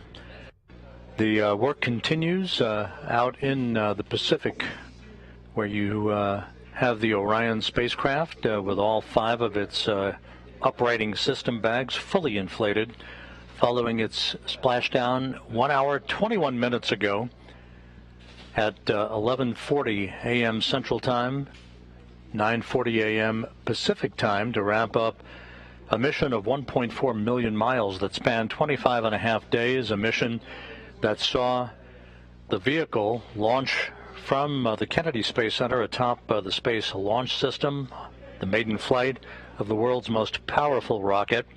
An hour and a half after launch, Orion was sent out of Earth orbit in its translunar injection to begin a voyage out to what is called a distant retrograde orbit, a highly elliptical racetrack-shaped orbit that enabled Orion to be put through its paces for almost a month, gathering all the data that it needed and that the Orion program and mission managers had hoped for, and more.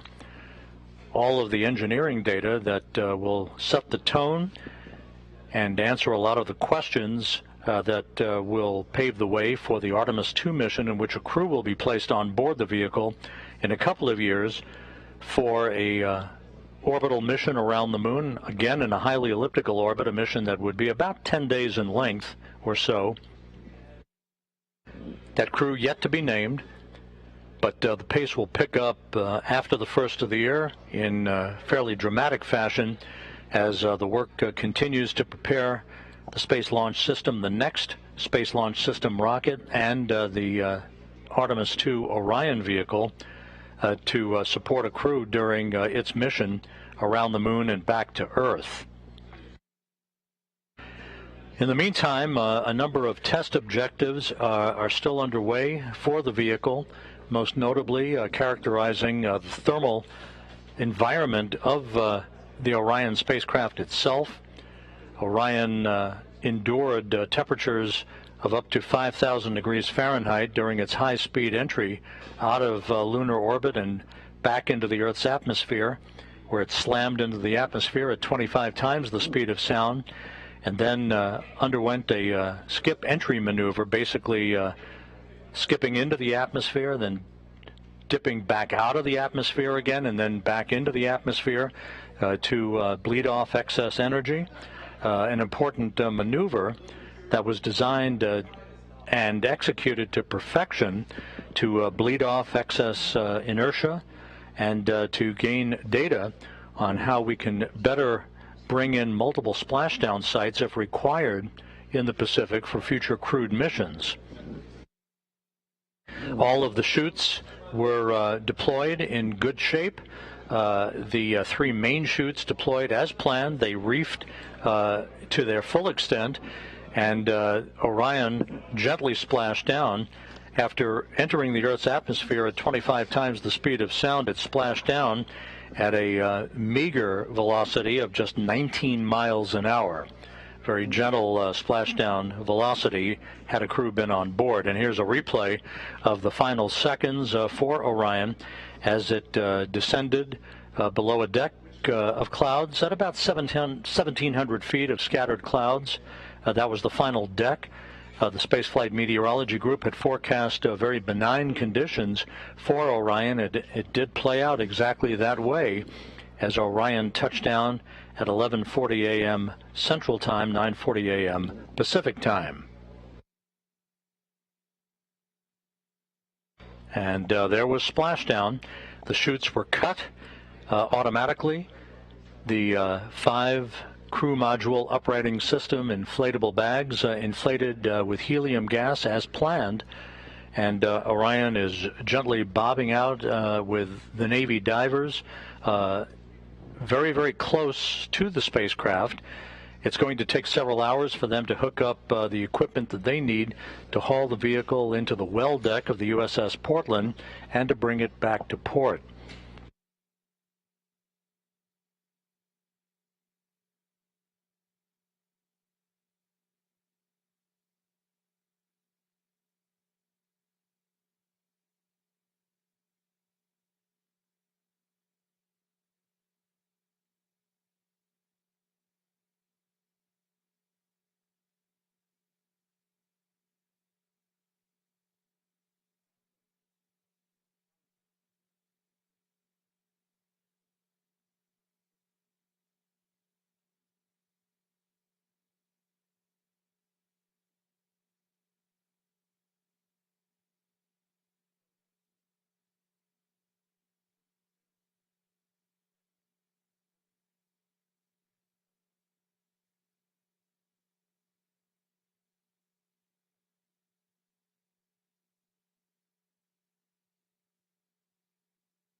Back here in Mission Control, the entry team of flight controllers watching the data of the post-splashdown test objectives, in which data is being acquired on the thermal characteristics of Orion. There'll be a restart of the ammonia boiler system to gain data on long range and extra cooling for the vehicle that will be in the offing when a crew gets on board. We'll be talking more about the crew aspect of what lies ahead a couple of years from now, a short time from now. But now it is time to go back to what is a very busy place on the USS Portland, and my colleague Daryl Nail. Daryl? Thanks, Rob. Yep, I'm here with Cody Kelly, who is the National Affairs Manager in the Search and Rescue Office at NASA. In terms of your job, we had good visual today of the capsule coming down. We clearly have the visual right now. We can see it in the water. Yes, sir. We know where it is. But that might not always be the case. The capsule may be beyond our visual sight, as well as in Artemis II, the astronauts. Tell me about what your role is and how you help find out where they are in a situation like that. Yes, sir. My name again, Mike Cody Kelly. I work in our SAR mission office. Basically, we work with all of our federal and international partners to ensure that our spacecraft are interoperable with the Search and Rescue Satellite Aided Tracking System, or the SARSAT system. So today for Artemis I, we tested out the vehicle tri-band beacon, which was using swept tones for the helicopters that are flying around behind us to be able to locate that spacecraft in kind of what we call the terminal area, which is within about 1 nautical mile where you can get visuals, as well as the 406 megahertz beacons that were on the capsule, as well as what the astronauts are going to wear in Artemis II. We were using what's called the SAR Intelligent Terminal, or the SAINT application, which is a system that ties into our ground station at the Goddard Space Flight Center to pull in all of the data from these beacons so that we can see them anywhere in the world. And that's incredibly important, especially when we have crewed missions where if we had some kind of emergency abort or some kind of landing, we'd have to be able to get data to our DoD partners extremely fast, even if they're landing internationally. And this is something that we do for all of our human spaceflight programs. But Artemis really has a kind of special place in my heart because all of this effort started way back in 2016 with URT-5.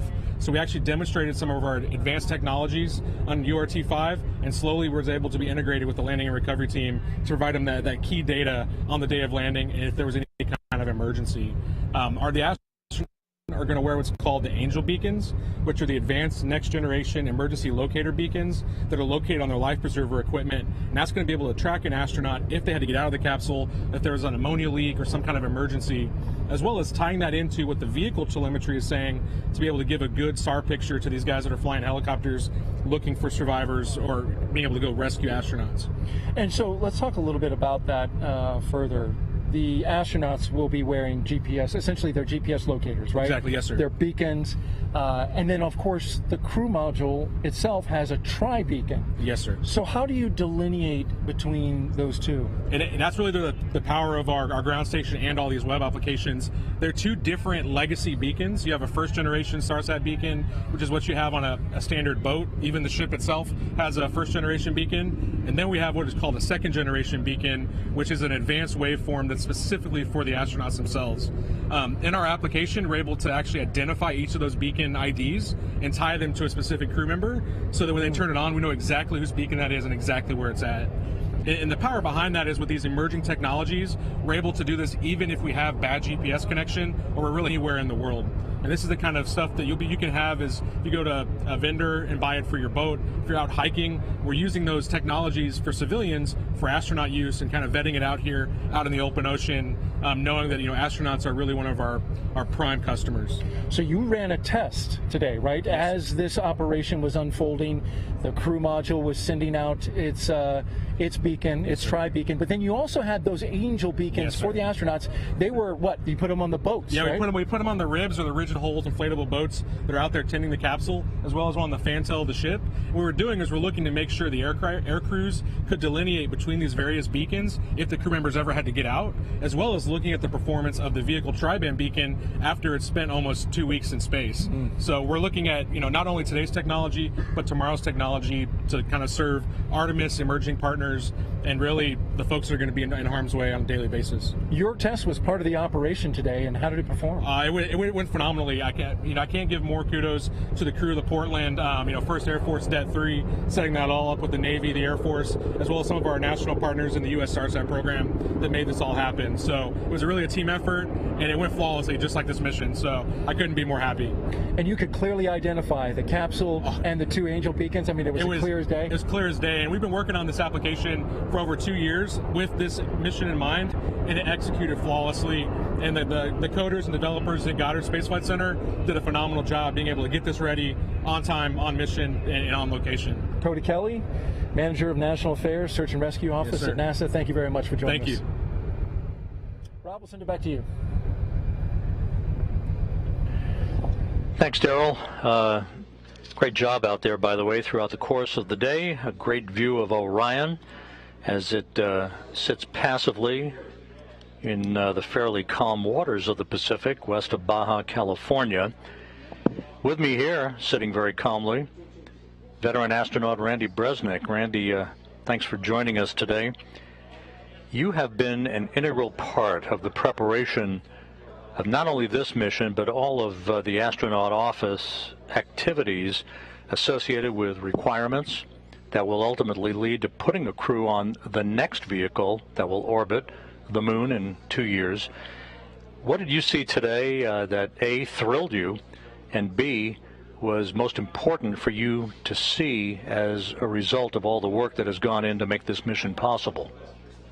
That is a great question, Rob, and thanks for letting me come join you guys this morning. Certainly watching the team throughout the past 26 days was certainly the culmination of seeing that and walking in here and see this team be able to see the fruits of their labors. Seeing that we have a launch platform that was nearly flawless, practically flawless, getting our Orion uphill, and then having our service module, give us power and the flight control and the burns that all went off so well with so small residuals we hardly had to do any trimming. And it was then great to see all the cameras that we put on that vehicle to bring everybody along on the mission. And put selfie is a word that we use now in spaceflight, and Artemis I getting the selfies while we were up there. And then certainly everyone holding their breath as we did the burns to get into the distant retrograde orbit and then get out of the distant retrograde orbit and then be able to make the trim burns to be able to get right, hit entry interface as accurately as we did here. See the service module separate, which is another big milestone, and then see the last few minutes of flight with Orion flying on its own for the very first time. And then see how well it controlled itself and how the forward big cover came off on time, the drogues came out, slowed it down, mains came out, and we landed 2.5 miles from the pinpoint bullseye, and we had expected maybe 5.5 miles. So it was awesome to see all of that, and that whole collection is what gives us confidence for the next time. All of these things that were individually areas of concern have now been proven in flight. We've talked often during the course of the broadcast today about the fact that this is the 50th anniversary of Apollo 17's landing on the moon. Gene Cernan, Jack Schmitt, past his prologue, as they say. And now, from an astronaut office perspective, as you look down the road over the next 2 years, a lot of work to do, but certainly a leg up on what we think will be a launch in the 2024 timeframe. Absolutely. The post-flight data reduction and everything else will be amazing to see in the next few weeks and months. But starting next week, we're right into Artemis II continuum processing. We got Artemis I, 2 crew module and service module sitting there at KSC right now, going through its final, their final assembly, and then we have to do the verification, validation, test out, and make sure everything's working. And things like systems like the Eclipse system, which we didn't have on this, and so the first time that we're flying with that system will be when crew are on board, and so that'll be a really important, thorough checkout here on the deck. Certainly, in the next quarter, ideally assigning the crew to it so that we can start building their spacesuits, getting them involved in training, and getting them ready to go in that 2-year mark. And hopefully we will either meet or beat that 2-year mark. And so that'll be exciting to see if we can move that fast to continue the momentum that we got from this flight. And an interesting flight design for Artemis II, where another highly elliptical orbit around the moon. This is not like your father's Apollo 8, where we simply orbited almost at an equatorial nature, but we're going to be chasing the interim cryogenic propulsion stage as well. Yeah, certainly. When you look at how bold Apollo was, we had never been to the moon. We didn't know we could do it. We planned on having Apollo 7, and we flew that crew module in low Earth orbit. And then Apollo 8, we launched it around the moon, and it stunned the world, and proved to ourselves, that we could do this. Well, guess what? We're doing that in one mission on Artemis 2. We're doing Apollo 7 and 8 combined. So that is a bold statement and audacious goal for NASA to set.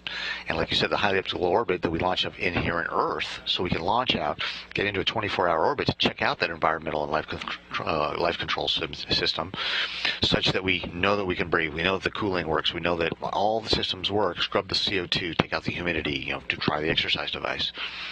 So we know that by the time we end that period and we do the translunar injection burn, we know that we're good to go for the next 9 days to be able to get around the moon and come on back. All of that just buying down risk, proving out the systems, so that when we go to Artemis 3, we combine not only Apollo 9, which is the first flight of the LEM in low Earth orbit, Apollo 10, which took the LEM to lunar orbit and flew down near to the surface, then came back, and Apollo 11 landing. We do all those 3 of those missions in one. And that is very exciting, very bold, and it has got to be exciting to anybody that's in the space program, is interested in the space program, or the young people out there who are the first future space explorers who will be on those later Artemis missions. Final question, Randy. Space is no stranger to you. You've spent quite a bit of time, shuttle flight, long-duration mission on the International Space Station. But if there was a singular image from the last 25 and a half days that sticks with you, that drove it home, that we were going well beyond the Earth, what would that be? It would certainly be the missions where we were on the far part, where we were 268,000 miles away from Earth, and you saw Earthrise over the moon, and thinking that the next time we take those pictures, that could be with somebody behind the back of the camera, not the vehicle taking it himself. It's going to be an interesting couple of years, a very exciting couple of years, and Randy Bresnik, thanks for joining us today. Appreciate it. All right, thank you, and congratulations to our Artemis team everywhere all over the world. They deserve a very well-deserved day off after this mission, but certainly looking forward to the next 2 years where we are able to take that and capitalize on it, and, as we say, wash, rinse, repeat. Copy that. Thank you, Randy. Appreciate it.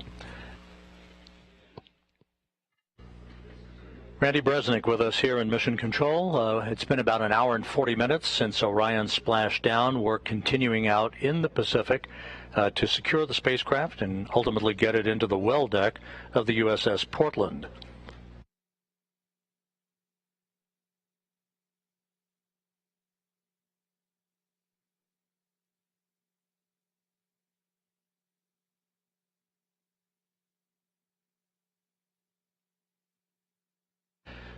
As the team here in Mission Control works through the post-splashdown procedures before they hand the vehicle over to the Exploration Ground Systems recovery team on the USS Portland.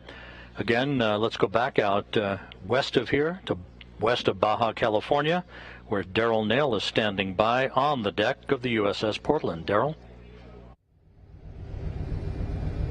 And it's simply beautiful out here, Rob, and we've got a perfect view, a front row seat to the Orion splashdown. I want to give you a quick update on the recovery operations. Recovery Director Melissa Jones has decided to go the full 2-hour waiting period for ammonia boil-off, and so that's going to put us at 11:40 a.m. Pacific time for the boats to then close in and get next to the spacecraft and begin sniffing it for any hazardous gases. You can see it just right off the port side of the USS Portland, still in the water. The Navy boats off to the left. They are standing by for that moment, which is in just about 18 minutes from now. They're going to go in and start that procedure. Both helicopters, though, are back on the flight deck as well. Those assets have completed their part of the job. I want to bring in now Jeremy Vanderkam.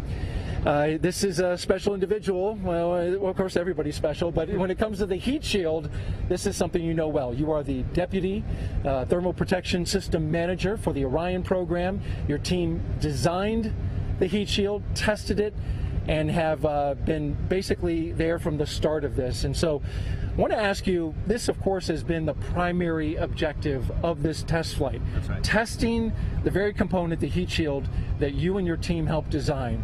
And so I want to ask you, first of all, how much do you just want to get out there and take a look at that heat shield, which is right behind you? I can't wait. Yeah.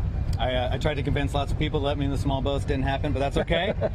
We'll be doing our inspections once we get hard down in the well deck later this afternoon, and we'll get a good look at how we did. Do you have any early information from the imagery that has been taken thus far? Not a lot so far. We've been, looking at the capsule as it floats in the water through our binoculars and whatnot. Everything looks great, exactly as we expected it so far. But yeah, we'll get the details going here in a few hours. So tell me about this particular heat shield. It is different and also similar in ways to previous heat shields. Tell me about it. How does it work? Yeah, so this is the largest ablative heat shield that humans have ever devised. For a spacecraft devised to take humans farther away from our home planet than ever. So what we did is we combined some older technology. We actually resurrected a material system from the Apollo program called AVCOAT, and we modified the way that it's applied to our vehicle for Orion in a more programmatically modern way, if you will. So the way that we do it now is you got a piece of I have a sample here, a test sample. So the brown material in the middle here is our AVCOAT material, and we make it in blocks, and we bond those blocks to the base of the Orion spacecraft onto the heat shield there. It looks like wood. Yeah, it does. It does look like wood. It's not. I can assure you. Yeah. And then there are seams between those blocks, which is the red element that you see here. And in this test sample, we've actually applied heat in our test facilities at Ames Research Center in Mountain View, California, to simulate the heat of reentry, to char the surface just as it is on the base of the spacecraft right now. And then what we'll do is when we get the spacecraft back in, we'll go and look at how that heat shield works compared to our test results. And that'll allow us to certify then the heat shield for Artemis II. You've done a lot of testing on this heat shield, but you were telling me that no matter how much you test it, you can't duplicate what it just went through. That's correct. Yeah, what I'm holding here is about the largest size thing that we can test. And obviously the 5-meter Orion heat shield is much larger, so we have a lot of extrapolation for scale that we have to do. And similarly, our test facilities can't reach the combination of heat flux, pressure, shear stresses, etc., that an actual entering spacecraft does. So we're always having to wait for that flight test to get the final certification that our system is good to go. So I'll trade you props here and let you hold the actual Orion. And tell me, you said you've used binoculars, you've sighted the spacecraft.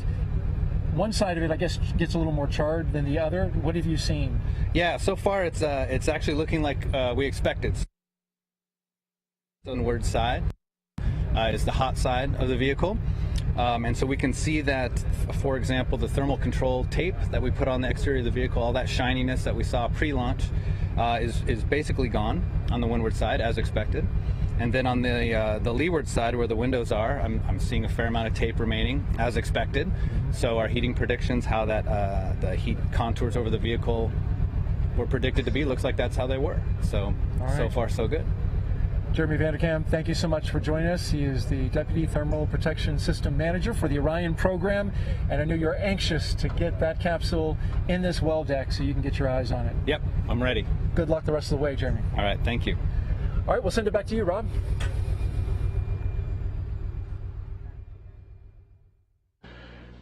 Thank you, Daryl. Back here in Mission Control. We're about 32 minutes or so away from the point at which the entry team of flight controllers plan to hand the vehicle over to the Exploration Ground Systems recovery team that Daryl has been involved with on the USS Portland. That will come after the completion of detailed flight test objectives, the last of which will be the restart of an ammonia boiler system to provide additional cooling for the vehicle. This is a test to see what kind of additional cooling might be required once a crewed mission returns from the moon to maintain the most comfortable level of cooling for a crew on board that is returning from the moon for an extended period of time, particularly if they wind up splashing down a further distance away from the recovery ship than Orion did today. Everything went perfectly during Orion's high-speed entry back into the Earth's atmosphere, and its splashdown and all of the post-splashdown activities that have occurred so far, as we will be continuing our coverage until Judd Freeling, the entry flight director, hands back the vehicle to the Exploration Ground Systems folks out in the Pacific.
And again, back here in Mission Control, you're looking at Flight Director Judd Freeling.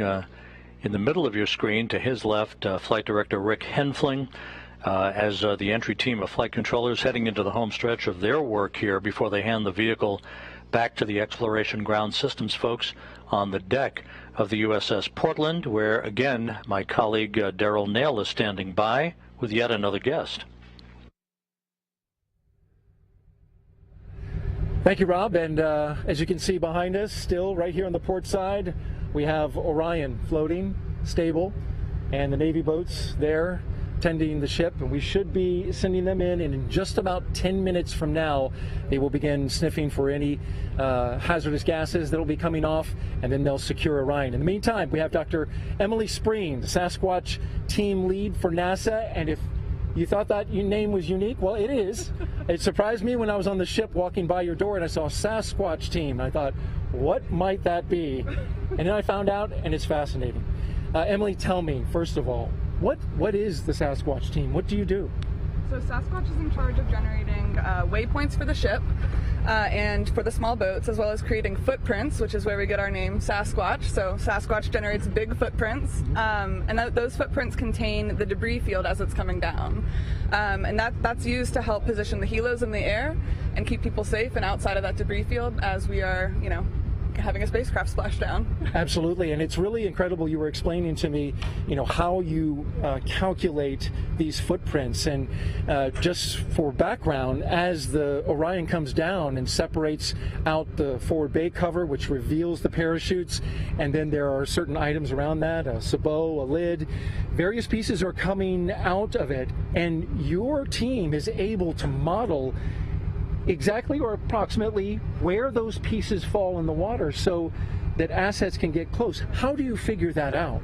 So a lot of the data came out of CPAS drop test, that's Capsule Parachute Assembly System drop tests. Those are done out in Yuma. That was used to prove the Orion parachute system. From that, we were able to derive a lot of the aerodynamic properties of some of the debris objects, which I've got some here. Sure do. So these are drogue, lid, and sabot. They're not flight versions, but they are, representative size. These would be, on top and bottom of a parachute as it's mortar deployed, like a cannon, out from Orion. We've also got a smaller piece of debris here, and that's a pilot sabot. So essentially, at the drop tests, we were able to, really hammer down what those different aerodynamic properties are using rate of descent and then where those things touch down in Yuma. And we're able to use that in our model here for actual Artemis I operations. And as I understand it, there are 26 pieces of debris, right, that came out from, the separation of the forward bay cover and the parachutes, and you model every single one of those 26 pieces? They're modeled as a group, so, we've got a group of lids, that come off at drogue parachute deployment, right? So we've got, a couple lids that come off, a couple sabots. And so we say, the lids and sabots, they'll be in this footprint as that footprint descends and then goes into the ocean. And as it lands into the ocean, I guess the shape that it kind of takes is that Sasquatch, a giant footprint. That's right, a footprint. With all that debris coming down, I mean, the different aerodynamic properties, this is going to be different than, say, the larger one, which is going to be different from the parachute. What kind of modeling goes in to be able to tell where that parachute's going to float? Because a parachute takes many forms as it's falling. Right. So we're taking in, we're using that CPAS data, but we're also taking in day of weather conditions. So we've got, weather people on board the USS Portland with us, and we're talking with spaceflight meteorology back in Mission Control in Houston, and we're getting information that we're using to take into account, because once things are on parachutes, just like you said, they're drifting. But with that, we were able to predict the CM splashdown location within a nautical mile. So that's impressive. Yeah, we're really, really pleased. It went beautifully. Wow, nice job to your team and to you. Thank you. That right there is impressive. I was just going to ask you, how about the rest of the debris field? Were you able to determine with what level of accuracy the rest of it came down? So right now, none of those other pieces have GPS information on them. We're hoping to get some information about that later. We'll see what the ship's capabilities are and what NASA's able to get from that. But that's something that's still in the works, so we'll see. All right. I'm pretty certain. Emily Spreen, Sasquatch team lead for NASA. Thank you to you and your team for doing such a great job with us and joining us. It's been an honor. It's been great. Thank you. All right. Rob? Thanks, Daryl. We're coming up on the 2-hour mark since Orion splashdown on target in the Pacific, west of Baja, California. The end to Orion's 25-and-a-half-day mission culminated a mission that was punctuated by a tremendous number of highlights, and we can take a look back at some of those highlights now. That began with the launch of the Space Launch System from Launch Pad 39B at the Kennedy Space Center at 1:47 a.m. Eastern Time on November 16th.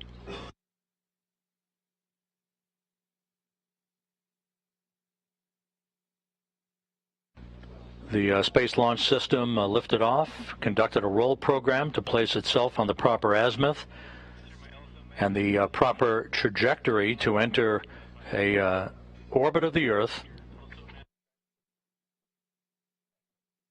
It would spend the Orion spacecraft itself with its associated European service module and the attached interim cryogenic propulsion stage would spend one orbit in low Earth orbit. And there is the separation of the core stage.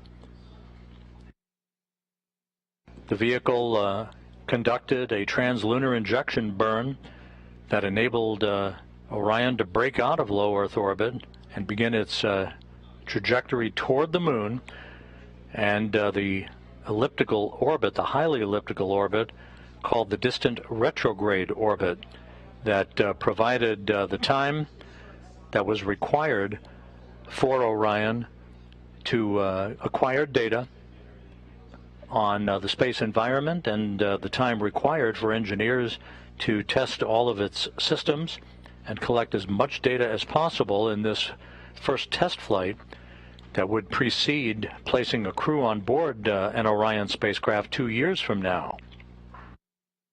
This dramatic video of the Earth-Moon transit that took place showed and punctuated the fact that we were pressing away from our home planet to a distance of some 268,000 miles away from Earth, further than any human-rated spacecraft had ever traveled, for a spacecraft designed to return humans to Earth, eclipsing the mark set by the Apollo 13 vehicle back in 1970.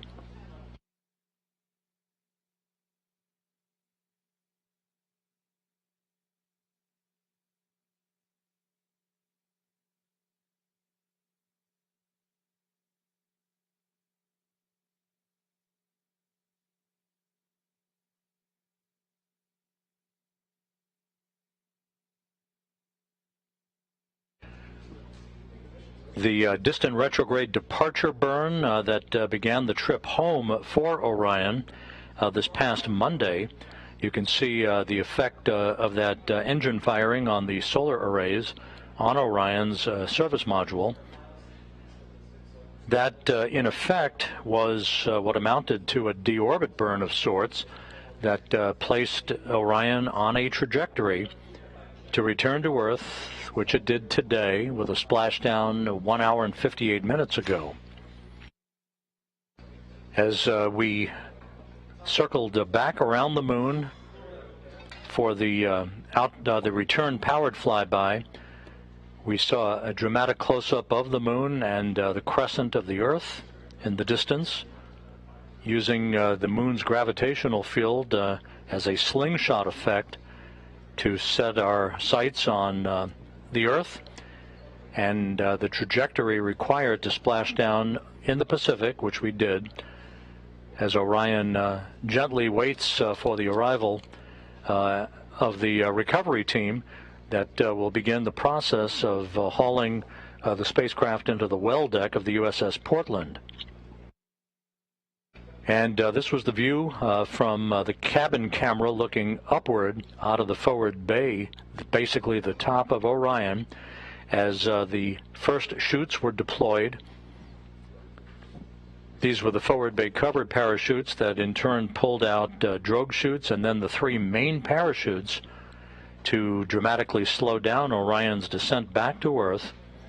And as you see here, under 3 fully reefed chutes, Orion finally splashed down at 11:40 a.m. Central Time, 9:40 a.m. Pacific Time, to wrap up its mission of 1.4 million miles.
This is Mission Control Houston.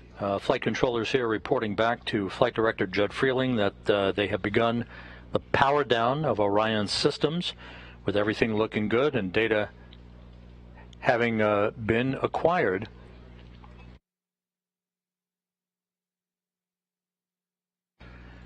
So the post-splashdown test objectives are nearing an end. The vehicle is being powered down, and we should be a short time away from the point at which Flight Director Judd Freeling hands over the vehicle to the Exploration Ground Systems folks out in the Pacific.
We'll be heading back shortly to the USS Portland, but as you can see, the first contingent of the Navy boats are approaching the Orion spacecraft, which is in great shape following its high-speed entry and splashdown that occurred just over 2 hours ago. We're just minutes away from handing over the vehicle to the Exploration Ground Systems folks.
This is Mission Control Houston. Entry Flight Director Judd Freeling, who also was the Ascent Flight Director for Orion's launch aboard the Space Launch System 25.5 days ago, is addressing his team of flight controllers here in Mission Control.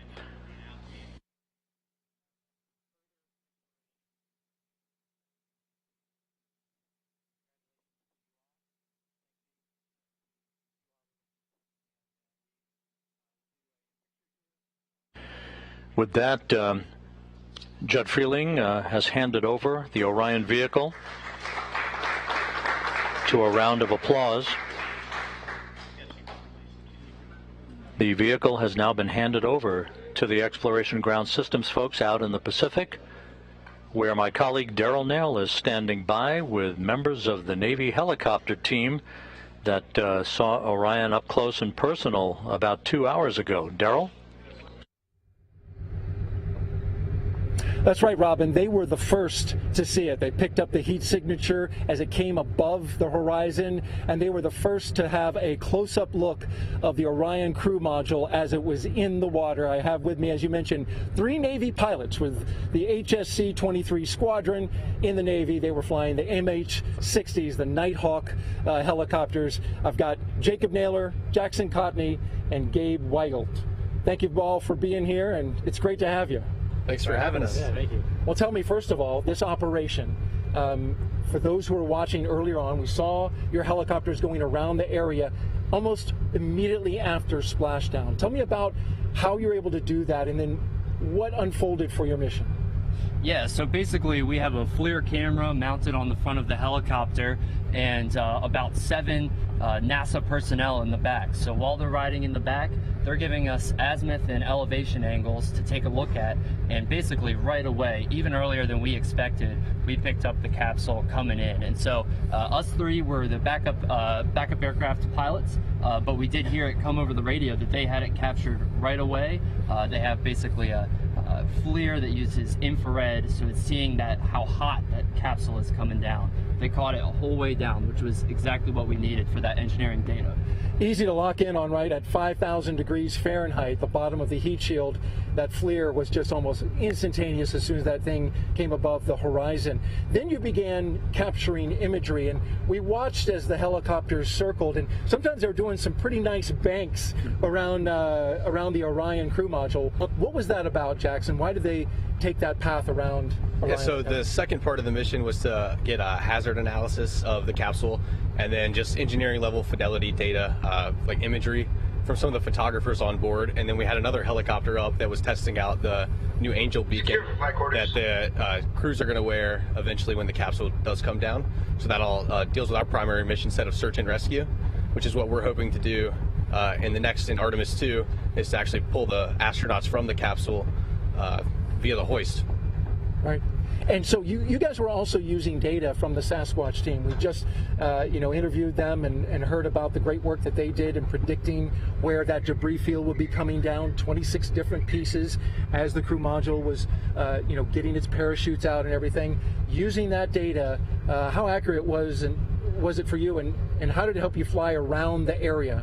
So there was actually one of the NASA personnel in the back had a tablet which had the debris field on top of it, and as time goes on, that debris field could get a little smaller and smaller, and so they helped give us headings and guidances on where to turn and where to get the aircraft to avoid any of that debris field coming down and hitting us in the head on the helicopter. So yeah, right. And successful. You guys were looked great out there at sea, surrounding the capsule, flying, in fact, at sometimes very closely. We saw you hover. I don't know what the feet was, but it looked pretty close to the ocean surface. Probably about 50 feet above, just so that the photographers could get good data. And then we were kept safe by Emily and her team. The whole Sasquatch team helped us with the footprints so that we knew where we could fly, so that we'd be safe.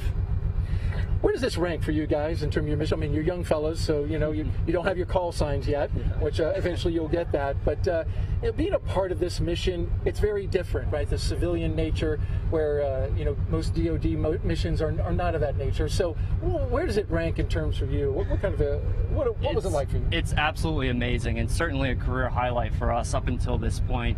Yeah, we were still just in the backup aircraft, but just being able to just support these awesome pilots that were out there with us. We had Therapist and Ripper and Stapler and James. All of them did such a great job. So we're just really excited that this is both exciting for us and kind of plants that seed to be exciting for everyone else watching, and excited for the next mission with astronauts in it. So. And that'll be the next great part, right? So as Navy pilots, you'll be able to hover over top of the next capsule that comes down, and it's going to have astronauts in it. Briefly describe what you imagine that would be like. That's got to be an unreal experience. I hope I'm still around to be able to be a part of that, because that's got to be one of the greatest feelings ever, pulling someone out of a capsule that's just been to the moon and back. Unimaginable feeling, I got to say. Absolutely. Well, thank you all. We appreciate you. Jacob Naylor, Jackson Cotney, and Gabe Weigelt with the HS-23 Squadron. Great job today. Thank you for joining us, and we appreciate you being here. Thanks for having us. Thank you so much. Appreciate you. All right, and here on the USS Portland, the mission continues. The operation to recover the Orion command module, which you see is still out there in the Pacific. We're awaiting the Navy boats to get a little closer to begin their operations and sniffing out hazardous gases and making sure that they are able to connect up to that capsule and tow it back inside the USS Portland, our Navy ship on scene here. That's going to do it for us, for the Exploration Ground Systems, the Department of Defense, and NASA. We want to send it back to you, Rob, in Houston, Texas.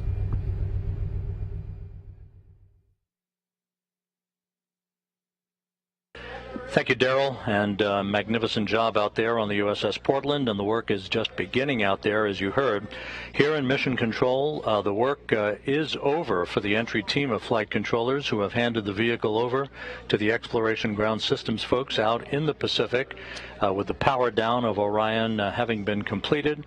Entry Flight Director Judd Freeling has released his team, and they will be making their way out of Mission Control, with Orion's handover now complete. Splashdown occurring at 11:40 a.m. Central Time, 9:40 a.m. Pacific Time. The team is posing for a team picture before they are released for the day. Upcoming, you can follow, if you wish, all of the remaining recovery work, including the Orion being brought into the well deck of the USS Portland on the YouTube channel that you see there, www.youtube.com/KSC Newsroom. The Kennedy Space Center Exploration Ground Systems folks now in charge of the operations to bring Orion back into the well deck, to get it back on shore, and then transport it back to the Kennedy Space Center for post-flight analysis. That'll wrap up our coverage of Orion's return to Earth, and let's point you to our post-splashdown news conference that's coming up at 2:30 p.m. Central Time, 3:30 p.m. Eastern Time on NASA television, as a variety of folks discuss entry, splashdown, and recovery, and take a look back at the 25-and-a-half-day mission of Orion, its first flight, next stop, a crew on board 2 years from now. With that, we wish you a great Sunday. This is Mission Control Houston.